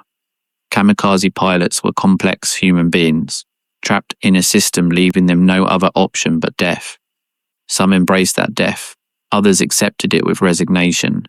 None truly had the freedom to reject it. While kamikazes died in the sky and Marines died on land, a parallel battle raged in field hospitals and hospital ships of the fleet.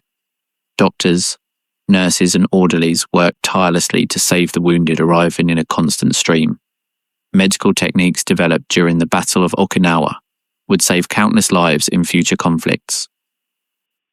One of the most significant advances was the massive use of blood transfusions on the battlefield. The US Army had developed systems to store and transport blood, allowing transfusions near the front. Many soldiers who would have bled to death in previous wars survived thanks to this technology. During the Battle of Okinawa, more than 30,000 blood transfusions were administered. Antibiotics, especially penicillin, also played a crucial role. Infections that would have been fatal in World War I could now be treated effectively. However, penicillin supplies were limited, and doctors had to make difficult decisions about who received the medication and who did not. Generally, priority was given to those with better chances of recovery and return to combat, a utilitarian logic leaving many gravely wounded without treatment. Field hospitals in Okinawa were improvised structures, often tents or captured buildings, offering little more than protections against the elements. Hygienic conditions were precarious, especially during monsoon rains, when mud flooded everything. Despite these limitations, medical teams performed complex surgeries, amputations, and treatments that saved thousands of lives. An army surgeon described his work. "We operated for hours without stopping, one patient after another. Sometimes I didn't remember how many amputations I had done in a day. Anesthetics were scarce, and many soldiers had to endure surgeries with only morphine and their own clenched teeth. We did what we could with what we had, but it was never enough." Nurses, many of them volunteers from the Army Nurse Corps, worked in equally difficult conditions. They cared for the wounded, changed bandages, administered medications, and often held the hands of the dying as they breathed their last breaths. The psychological trauma these women suffered has been less documented than that of combatants, but was no less real. A nurse wrote to her family, "I have seen things no person should see. 18-year-old boys calling for their mothers while dying, soldiers who lost arms, legs, eyes, and still asked when they could return to fight. Sometimes I wonder if I'll ever be able to forget these faces. I suspect not." Hospital ships, although theoretically protected by the Geneva Convention, were not exempt from attacks. Several were hit by kamikazes, either intentionally or by mistake. The USS Comfort was hit on April 28th while transporting wounded, killing 28 people, including 6 nurses. The attack was condemned as a violation of international law, but in the chaos of war, such distinctions were often lost. This was everything for now.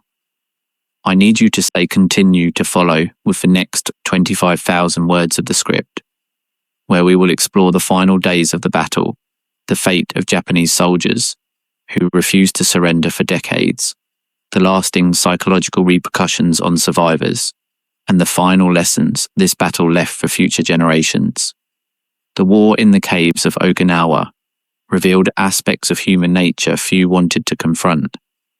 What happens when people are pushed beyond all imaginable limits? How much can the spirit endure before breaking? And most disturbing of all, is it possible to recover after witnessing atrocities that defy comprehension? The answers to these questions would emerge slowly in the years and decades following the battle, when survivors attempted to rebuild lives shattered by 82 days of nightmare. Children of Okinawa were perhaps the most tragic victims of the entire battle. Approximately 160,000 miners under 15 lived on the island when the US invasion began. Of them, it is estimated that between 20,000 and 30,000 died during combat, by bombardment, crossfire, disease, suicide, or killed by Japanese soldiers who considered them a hindrance. Those who survived carried psychological scars that would last a lifetime. A survivor who was 9 years old during the battle described her experience decades later.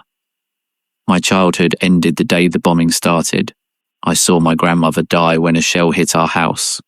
My mother dragged me to the caves, where we spent weeks in darkness. When we finally came out, I didn't recognize the world. Everything I knew had disappeared. Sometimes I think a part of me died in those caves and never came out. War orphans were particularly numerous in Okinawa. Thousands of children lost both parents during the fighting, remaining completely alone in a devastated world. US authorities established improvised orphanages to care for these minors, but resources were limited and facilities precarious. Many children wandered for weeks, looking for relatives they would never find. A US civil affairs officer wrote in his report, "The children we find are in a deplorable state, malnourished, sick, traumatized. Many do not speak, simply staring into space with eyes that have seen too much. We do what we can, but how do you repair a child's soul that has witnessed the death of everyone they loved?" The fate of Okinawan women during the battle was equally tragic. Besides facing the same dangers as the rest of the civilian population, women were subjected to sexual violence by soldiers of both sides. Historical records document cases of assaults committed by both Japanese and Americans, although the nature and scale of these crimes remain a subject of debate among historians. Korean comfort women, who had been brought to Okinawa to serve Japanese soldiers, remained trapped in the battle without any protection. Many died during combat. Others were abandoned by retreating Japanese and had to seek refuge among Okinawan civilians. Their subsequent fate is largely unknown, lost in the chaos of the war's end. What happened to Japanese soldiers who refused to surrender, even after the battle had officially ended? This question leads us to one of the most extraordinary and little-known chapters of Okinawa's history.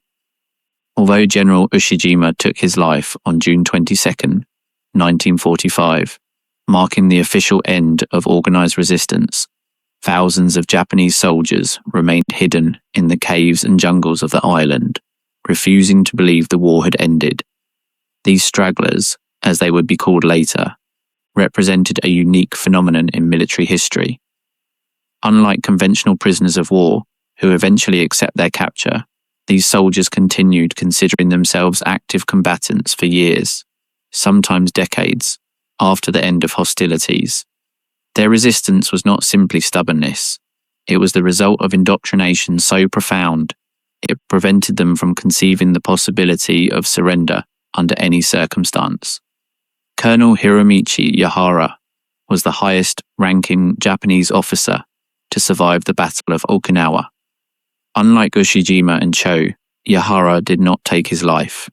When he asked permission from Ushijima to commit the ritual of seppuku alongside him, the general denied it with words that would resonate for generations. "If you die, no one will remain to know the truth about the Battle of Okinawa. Bear the temporary shame, but resist."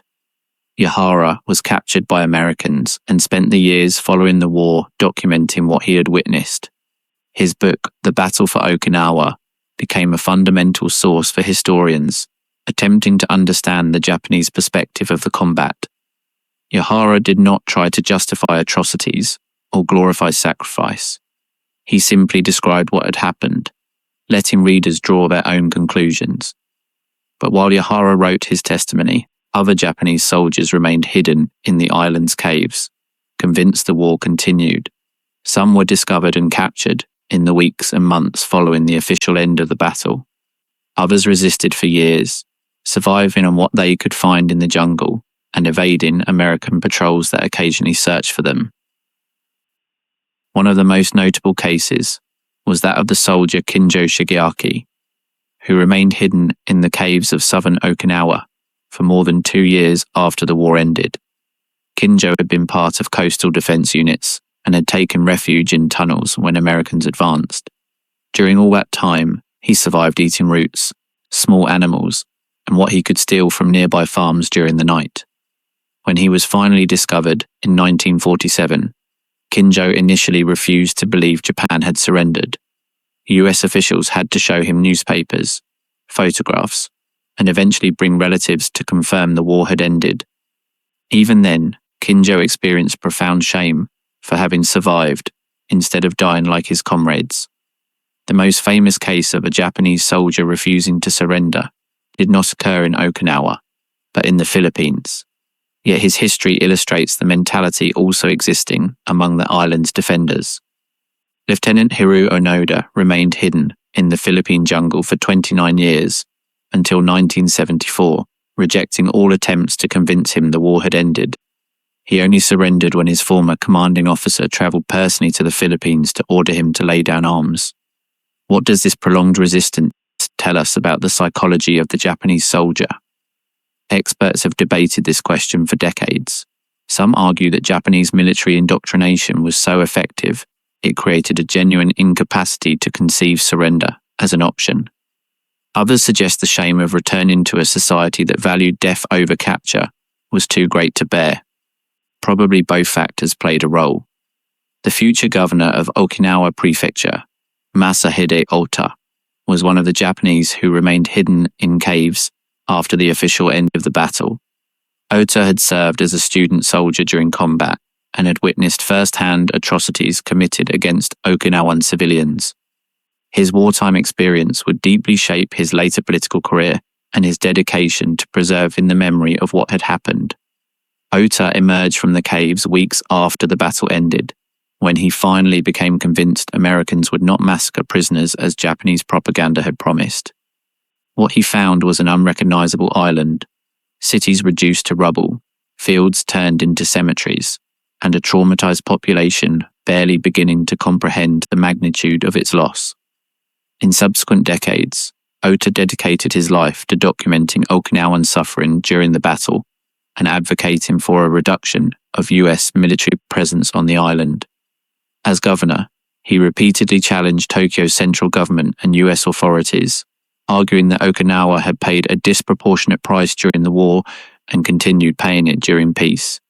His work contributed significantly to the preservation of the historical memory of the battle. But memory is not easy to preserve or transmit.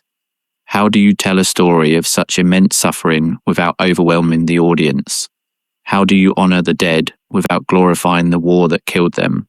And how do you educate new generations about atrocities their own governments would prefer to forget? The Okinawa Peace Memorial Park, inaugurated in 1995 for the 50th anniversary of the battle's end, represents an attempt to answer these questions. The park is located in Mabuni, exactly where Ushijima and Cho took their lives, marking the endpoint of organized Japanese resistance. In its center stands the Cornerstone of Peace, a unique monument in the world. The cornerstone lists the names of all persons who died during the Battle of Okinawa, regardless of their nationality or the side on which they fought. More than 240,000 names are engraved on rows of black stone slabs, extending along a cliff overlooking the sea where so many met their death. Americans, Japanese, Okinawans, Koreans, Taiwanese, all are remembered together, united in death though they were enemies in life. This decision to include all dead was controversial when proposed. Some Japanese veterans objected that their comrades were commemorated alongside enemies who had killed them. Some US veterans expressed similar concerns, but Okinawans insisted that all dead deserved to be remembered, that death had erased distinctions between friends and enemies. Every year, on June 23rd, Okinawa Memorial Day is celebrated, a local holiday marking the anniversary of the battle's end. That day, the island stops to remember. Ceremonies are held at the Peace Park, where Japanese dignitaries, US representatives, and above all, survivors and their descendants gather to pay homage to the dead. Survivors still alive are fewer and fewer. In 2025, 80 years after the battle, the youngest who consciously remember combat exceed 90 years of age. Within a decade, probably no direct witness of the 82 days that transformed their island will remain. This reality has generated an urgent effort to preserve their testimonies before it is too late. The Himeyuri Peace Museum, one of the most visited memorial sites in Okinawa, specifically preserves the memory of students who served as auxiliary nurses during the battle. More than 200 young women from the Okinawa 1st Girls High School and the 1st Division Women's High School died during combat, many of them in the cave that today serves as the museum site. These students, some barely 15 years old, had been recruited to care for wounded soldiers in subterranean hospitals. They were not trained for war. They were girls dreaming of becoming teachers, nurses, mothers. Instead, they were thrown into an inferno of blood and death from which many never exited. Testimonies of the few Himeyuri survivors are some of the most heart-wrenching documents of the entire battle. They describe how they attended soldiers with dreadful wounds, how they listened to their cries of pain when analgesics ran out, how they saw their companions die one by one as bombs fell closer and closer. A survivor recalled, "They told us we were lucky to serve the Emperor. They told us our sacrifice would be remembered forever. But no one prepared us for what war really meant. When you held the hand of a dying soldier, while he called for his mother, when you cleaned wounds oozing maggots, when the smell of gangrene made you vomit, then you understood that everything they had told us was a lie. When Americans approached the subterranean hospital, where Himeyuri students worked, Japanese soldiers abandoned them. They told them to disperse and seek refuge on their own. Many died trying to escape, some by American fire, others by grenades. They themselves detonated following instructions given to avoid capture. The Himeyuri Museum does not glorify their sacrifice, nor condemn any specific side. It simply tells their stories, displays their photographs, preserves their letters and diaries. It allows visitors to see these young women not as abstract symbols of war, but as individuals with dreams, fears, and hopes that were cut short by forces they did not control. What lessons can current generations extract from the tragedy of Himeyuri? This question has been debated in Japanese schools for decades, often with controversial results. In 2007, Japan's Ministry of Education attempted to modify textbooks to eliminate references to coercion by the Japanese army in Okinawan civilian suicides. The decision provoked massive protests on the island. More than 100,000 Okinawans demonstrated demanding historical truth be maintained in textbooks. They argued that softening language about collective suicides amounted to denying the Japanese army's responsibility in civilian deaths. Finally, the government partially retreated, although the exact language of textbooks continues being a subject of dispute. This controversy illustrates a broader problem. How should nations remember their darkest moments? Japan has struggled for decades with the question of how to teach the history of World War II. Some argue that emphasizing Japanese atrocities is necessary to prevent their repetition. Others maintain that excessive focus on national guilt is counterproductive, and that Japan was also a victim of the war, especially of the atomic bombs. Okinawans occupy a unique position in this debate. They were victims of Japanese militarism that dragged them into an unwanted war, as of US firepower, that devastated their island. They cannot align completely with any simple national narrative, neither with Japanese victimhood ignoring atrocities of the Imperial Army, nor with American triumphalism, presenting the war as a moral crusade without nuances. This ambiguity has turned Okinawa into a symbol for pacifist movements around the world. Activists from diverse countries have visited the island to learn from its experience and to stand in solidarity with Okinawans continuing to protest military presence. The Okinawa Peace Park receives visitors of dozens of nationalities each year, many of them students coming to learn about the consequences of war. But the legacy of the battle is not only commemorative, it is also profoundly political. Why does Okinawa continue harboring such a high concentration of US military bases more than 80 years after the war's end? This question has dominated local politics for decades and created persistent tensions between the prefecture, the central government of Japan, and the United States. Approximately 30,000 American soldiers remain stationed in Okinawa, distributed in dozens of installations occupying approximately 15% of the main island's surface area. This concentration is disproportionate. Okinawa represents less than 1% of Japanese territory, but houses more than 70% of US military installations in the country. The reasons for this concentration are both historical and strategic. Historically, Okinawa remained under direct US military administration after the war, separated from the rest of Japan. This occupation lasted until 1972, 27 years after the war's end, when the island was finally returned to Japanese sovereignty. During that period, the United States built extensive military installations that became permanent elements of the landscape. Strategically, Okinawa occupies an invaluable geographic position. It is situated halfway between Japan and Taiwan, a flight distance from China, Korea, and Southeast Asia. In case of a conflict in any of these regions, Okinawa bases would be crucial for US military power projection. This geopolitical reality has guaranteed the permanence of installations despite local protests. Incidents involving US military personnel have kept controversy over the bases alive. The most notorious case occurred in 1995, when 3 American servicemen abducted and sexually assaulted a 12-year-old Okinawan girl. The crime provoked the largest demonstration in the island's history, with more than 85,000 people demanding a reduction of military presence. That incident of 1995 was particularly painful because it evoked traumas of the war. During the battle, many Okinawan women were victims of sexual violence. Promises of protection made after the war seemed empty, when a similar crime could occur 50 years later. Protesters not only protested against the specific incident, but against a system they considered treated Okinawa as a sacrificial territory.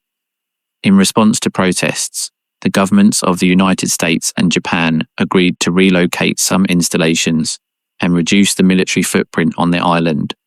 However, progress has been slow and controversial. The proposal to build a new base in Henoko, on the north coast of the island, has generated sustained protests for more than 2 decades. In a referendum held in 2019, more than 70% of Okinawan voters rejected construction, but the Japanese government declared the result non-binding and continued with the project. Why does the Japanese government ignore the will expressed by Okinawans? The answer involves a complex web of political, economic, and strategic interests. Tokyo depends on the security alliance with the United States as the angular stone of its defense policy. Any action putting that alliance at risk is unacceptable to the Japanese political establishment, regardless of what Okinawans think. Furthermore, many politicians from the mainland view Okinawa as a distant place, whose concerns do not affect their own electoral races. Okinawan votes represent a minimal fraction of the national electorate, meaning ignoring their demands carries a minimal political cost. This dynamic has perpetuated the feeling among Okinawans that they are second-class citizens within their own country. Okinawan activists have developed diverse strategies to resist military expansion. Some are legal: lawsuits, lobbying campaigns, electoral participation.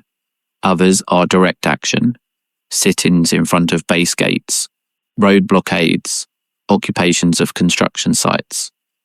Elderly survivors of the battle often participate in these protests, invoking their experience of the war as the moral foundation of their opposition.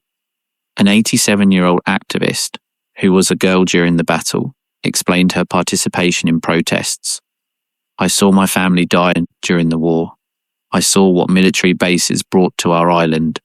I don't want my grandchildren to live with the same fear I lived.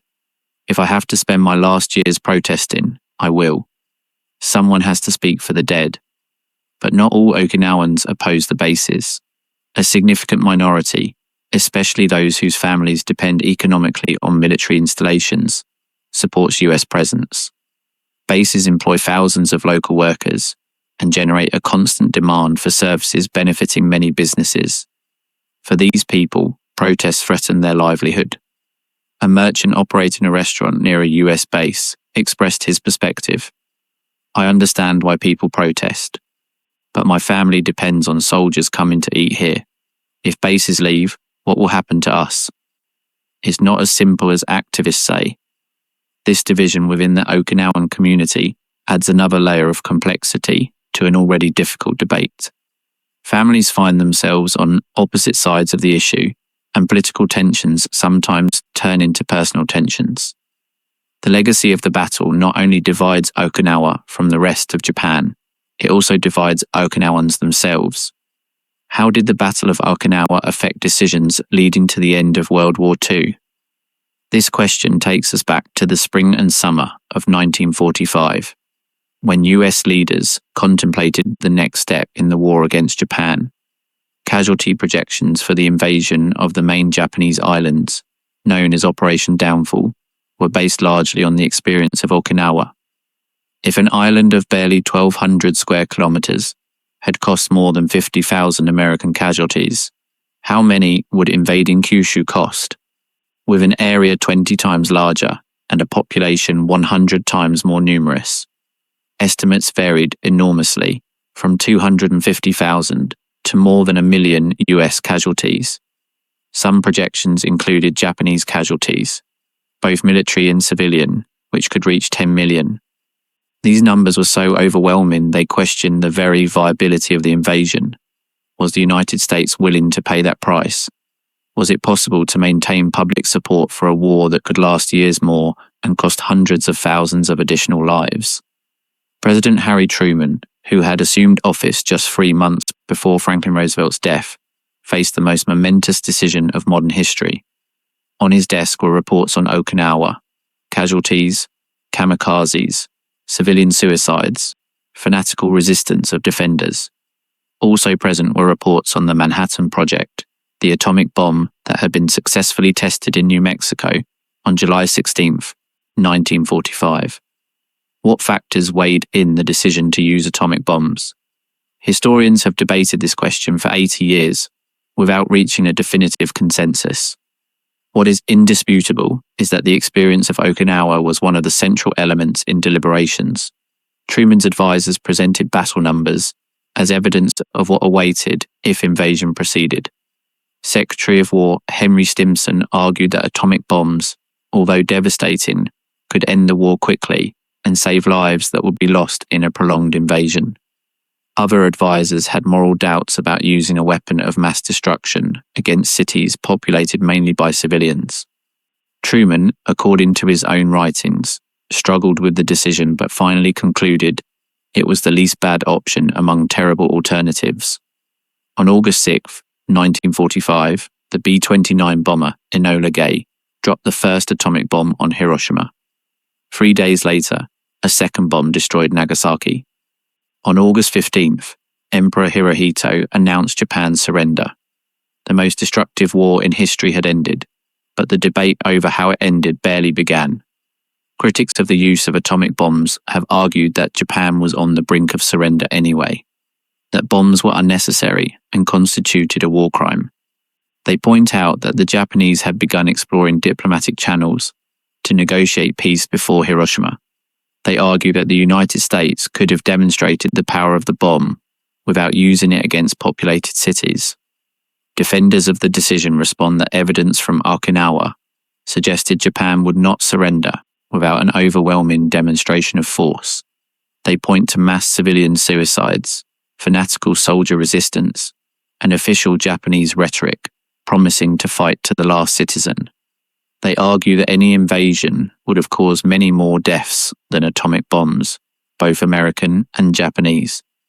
The truth probably lies somewhere between these extreme positions. Japan was weakened, and some leaders sought peace, but militarists still controlled much of the government and opposed surrender. Atomic bombs provided moderate elements, the argument they needed to convince the emperor to intervene directly and order surrender. Without the bombs, the war might have continued weeks or months more, with incalculable consequences. What is certain is that Okinawa played a crucial role in this chain of decisions. The battle demonstrated, in the most brutal way possible, the price the United States would have to pay for every meter of Japanese territory. It demonstrated that the Japanese civilian population, indoctrinated by years of propaganda, could resist and die en masse instead of surrendering. It demonstrated that victory over Japan would not be simply a military question, but a problem of apocalyptic proportions. American veterans of Okinawa had mixed reactions to the atomic bombs. Many expressed relief that the war would end without needing the invasion they knew would be a massacre. Some had been designated for the first waves of Operation Downfall and were convinced they would not have survived. For them, atomic bombs literally saved their lives. Other veterans expressed moral unease regarding the use of weapons of mass destruction against civilians. They had seen Okinawan civilian suffering and could not rejoice at the prospect of more death, even if it was the enemy. Some developed complicated feelings they could never completely resolve. Gratitude for having survived mixed with guilt for how the war ended. A Marine veteran of Okinawa reflected decades later, "I don't know if the bombs were the right thing. What I know is that I was scheduled for the invasion of Japan. I had seen what happened in Okinawa. I knew I would probably die. When I heard Japan had surrendered, I cried with relief. Does that make me someone who approves of Hiroshima? I don't know. I only know I am alive because the war ended when it did." Psychological consequences of the Battle of Okinawa extended far beyond the war's end. US, Japanese, and Okinawan veterans who survived carried invisible scars affecting the rest of their lives. The concept of combat fatigue, used during the war, began evolving into what we recognize today as post-traumatic stress disorder. Studies conducted with Okinawa veterans in decades subsequent to the war revealed extraordinarily high rates of psychological problems. Recurring nightmares, flashbacks, emotional numbing, difficulty maintaining relationships, substance abuse. These symptoms appeared again and again in clinical histories of survivors. Many never sought help, suffering in silence because the culture of the time stigmatized mental illnesses as signs of weakness. Eugene Sledge, the Marine who wrote one of the most honest accounts of the battle, fought against trauma for decades. He described how memories of Okinawa assaulted him without warning, how the smell of certain foods or the sound of certain noises could transport him instantaneously back to corpse-covered battlefields. His book, written 36 years after the war, was partly an attempt to process experiences that still tormented him. Sledge wrote, "Okinawa left wounds in me that never completely healed. not physical wounds, which were minor, but wounds of the soul. I saw things no human being should see. I did things no human being should do. And although I know it was necessary, although I know we fought for a just cause, I cannot escape the faces of the dead visiting me in dreams. Okinawan civilians suffered equally profound traumas, aggravated by the fact that their suffering was largely ignored in years following the war.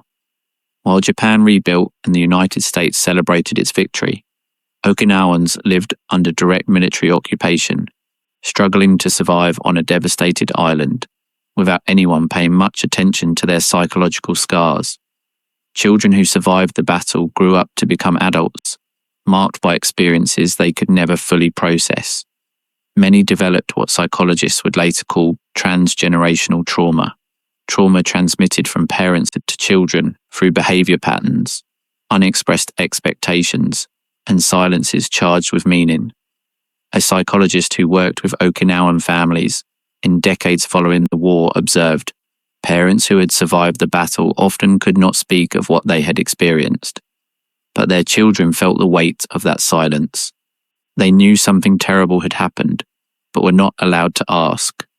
This silence became its own form of trauma. Treatment of war trauma evolved significantly thanks in part to studies conducted with World War II veterans, including those from Okinawa. Military psychiatrists who worked with these patients began developing therapeutic techniques that would later become standard: gradual exposure therapy, peer support groups, integration of traumatic experiences into a coherent life narrative. But these techniques arrived too late for many Okinawa survivors.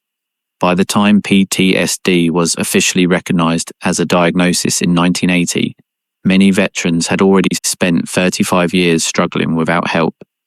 Some had destroyed their marriages, alienated their children, lost their careers. Others had found temporary relief in alcohol or drugs, only to fall into addiction spirals lasting decades. Japanese who survived the battle faced additional challenges. In post-war Japanese society, there was little tolerance for visible suffering. It was expected that survivors would move on with their lives, contribute to the country's reconstruction, and not speak of experiences that could shame the nation. This cultural pressure silenced many veterans who could have benefited from sharing their experiences. A Japanese veteran of Okinawa, interviewed in the 90s, explained, "For 40 years, I didn't speak of the war with anyone, not even my wife. I thought talking about it would be a weakness, that I should simply forget and move forward.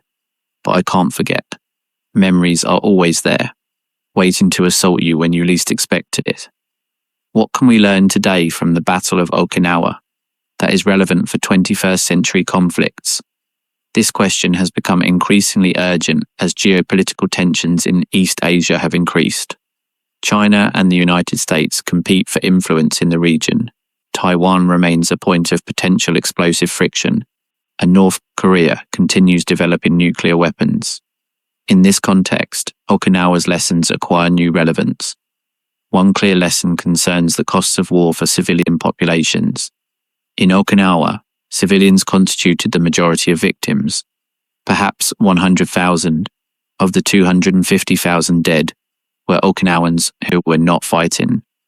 This proportion would be even greater in any future conflict, given that modern weapons are more destructive and populations denser. Military planners contemplating conflicts in East Asia would do well to remember what happened to Okinawans trapped between two armies. Another lesson concerns propaganda and indoctrination. Japanese propaganda convinced thousands of civilians that suicide was preferable to surrender, with catastrophic consequences. In an era of social media and viral disinformation, the capacity of governments to manipulate their populations has increased, not decreased. Democracies must be vigilant against the use of propaganda to mobilize citizens toward acts of collective self-destruction. A third lesson deals with difficulties of ending wars once they have begun. Japanese hoped the high cost of Okinawa would convince the United States to negotiate peace instead of invading main islands. Instead, the high cost convinced the United States to use atomic weapons to end the war quickly, Escalations of violence often produce results opposite to those expected, and conflicting parties frequently underestimate the determination of their adversaries. Finally, Okinawa teaches us about the longevity of trauma and memory. 80 years after the battle, its consequences continue affecting the politics, culture, and identity of the island. Conflicts do not end when peace treaties are signed. Their effects reverberate for generations. Any decision to go to war must take into account not only immediate costs, but costs that will be paid for decades or centuries later. US veterans of Okinawa, still alive, have expressed complex feelings about the current state of the world. Some see worrying parallels between the current situation in Asia and tensions preceding World War II. Others are more optimistic, pointing out that international institutions and economic interdependence have reduced the probability of large-scale conflicts. A 100-year-old veteran, interviewed in 2025, reflected, "I thought that after what we lived, humanity would learn the lesson, that there would never be wars like that again. I was wrong. Young people don't remember what happened. Politicians talk of war as if it were a game. I just hope they don't have to learn the lesson the way we learned it." The Battle of Okinawa also left a legacy in the field of military medicine that endures to this day. Evacuation techniques for wounded, blood transfusion on the battlefield, and emergency surgery developed and perfected during the battle saved countless lives in subsequent conflicts. The modern system of combat medical care owes much to lessons learned on those hills and caves. The use of helicopters for medical evacuation, which became standard during the Korean War, was partly a response to difficulties evacuating wounded from Okinawa's mountainous terrain. Combat medics of Vietnam, Iraq, and Afghanistan employed techniques originally developed to treat wounded from battles like Sugarloaf Hill and Hacksaw Ridge. Desmond Doss, the conscientious objector, who rescued 75 wounded soldiers at Hacksaw Ridge without carrying weapons, became a symbol that it was possible to serve with bravery without participating in killing. His story was relatively unknown for decades, but gained new attention when adapted into the film Hacksaw Ridge in 2016, 71 years after the battle. Doss's story illustrates that even amidst the most extreme violence, some individuals found ways to maintain their moral principles. Not that Doss rejected war in abstract, he served voluntarily and risked his life repeatedly for his comrades. But he found a way to contribute, not requiring him personally to kill anyone. His example has inspired generations of pacifists and conscientious objectors. But Doss was the exception, not the rule. The majority of soldiers in Okinawa could not maintain clean moral distinctions. They killed and saw die, committed acts that would torment them for the rest of their lives, and witnessed atrocities defying comprehension. War transformed them in ways many could never completely reverse. How do we reconcile our admiration for individual bravery with our horror at collective violence? This is one of the central tensions in any commemoration of battles like Okinawa. We want to remember the fallen with respect, recognize sacrifices they made, and honor those who acted with extraordinary courage. But we also want to warn against glorification of war, against the idea that massive violence can be noble or redemptive. Monuments and museums of Okinawa attempt to navigate this tension in diverse ways. Some emphasize victim suffering, presenting war as a tragedy that must be avoided at all costs. Others highlight acts of bravery and sacrifice, suggesting there are values worth defending even at a terrible cost. Most attempt to do both things, with results inevitably leaving some visitors dissatisfied. The Okinawa Peace Museum, located inside the Memorial Park, presents a narrative emphasizing Okinawan civilian suffering and implicitly questions military decisions of both sides. Visitors walk through exhibitions showing photographs of destruction, survivor testimonies, and artifacts recovered from battlefields. The general message is anti-war, although avoids pointing to a single culprit. This approach has been criticized both by Japanese nationalists, who feel it unjustly criticizes the Imperial Army, and by some US veterans, who feel it does not adequately recognize the justice of the Allied cause. But for Okinawans who designed the museum, the goal was not to assign blame, but to prevent repetition of similar tragedies. A museum curator explained, "We don't want people leaving here hating Americans or Japanese. We want them to leave understanding what war means for people trapped in it. If they achieve that, maybe they will think twice before supporting decisions that could lead to another war." Transmission of memory between generations presents increasing challenges as direct survivors disappear. Recorded testimonies, museums, and educational programs can preserve information, but cannot transmit lived experience. Future generations will know the facts of the battle, but can they really understand what being there meant? This problem is not unique to Okinawa. All societies that have experienced collective traumas face the challenge of transmitting memory to those who were not present. The Holocaust, the bombing of Hiroshima, the Rwandan genocide. In all these cases, survivors worry about what will happen when they are no longer around to tell their stories firsthand. Some innovative initiatives have attempted to address this challenge. In Okinawa, programs have been created where grandchildren of survivors learn their grandparents' stories and then transmit them to younger audiences. The idea is to create a chain of secondary witnesses who can speak with the authority of having personally known those who lived the events. Other initiatives utilize technology to preserve testimonies in more immersive ways.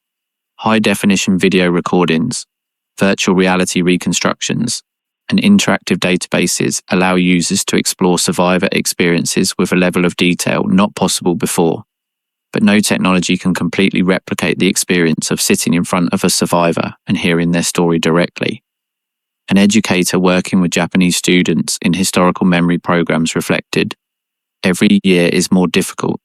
Students cannot connect emotionally with events that happened before their grandparents were born. For them, the war is as remote as the Napoleonic Wars. We have to find new ways to make this history relevant to their lives." The debate over how to remember the Battle of Okinawa inscribes itself in broader controversies over historical memory in Japan and the United States. In Japan, nationalists have pressed for decades for a more favorable interpretation of the country's role in World War II. They argue that Japan was dragged into war by Western policies, and that its soldiers fought with valor for a cause they believe just. Critics of this perspective point out that it ignores atrocities committed by the Japanese army across Asia, Nanjing massacres, the comfort women system, biological experiments of Unit 731, and many other documented crimes. They argue that any attempt to rehabilitate Japan's image during the war is a form of denialism insulting victims. The United States has also struggled with how to remember the Pacific War. The traditional narrative presents the conflict as a moral crusade against Japanese militarism, culminating in democracy's victory over fascism. But this narrative has been questioned by those pointing to Japanese-American internment, bombardment of civilian cities, and atomic bombs as evidence that the United States also committed morally questionable acts. Okinawa occupies an uncomfortable place in both national narratives. For Japanese, it remembers sacrifice of innocent civilians, but also brutality of the Imperial Army toward its own population. For Americans, it represents both a necessary military victory and a reminder of the human cost of total war. Neither side can claim Okinawa as a moral victory without nuances. This ambiguity is perhaps Okinawa's most valuable contribution to the memory of World War II.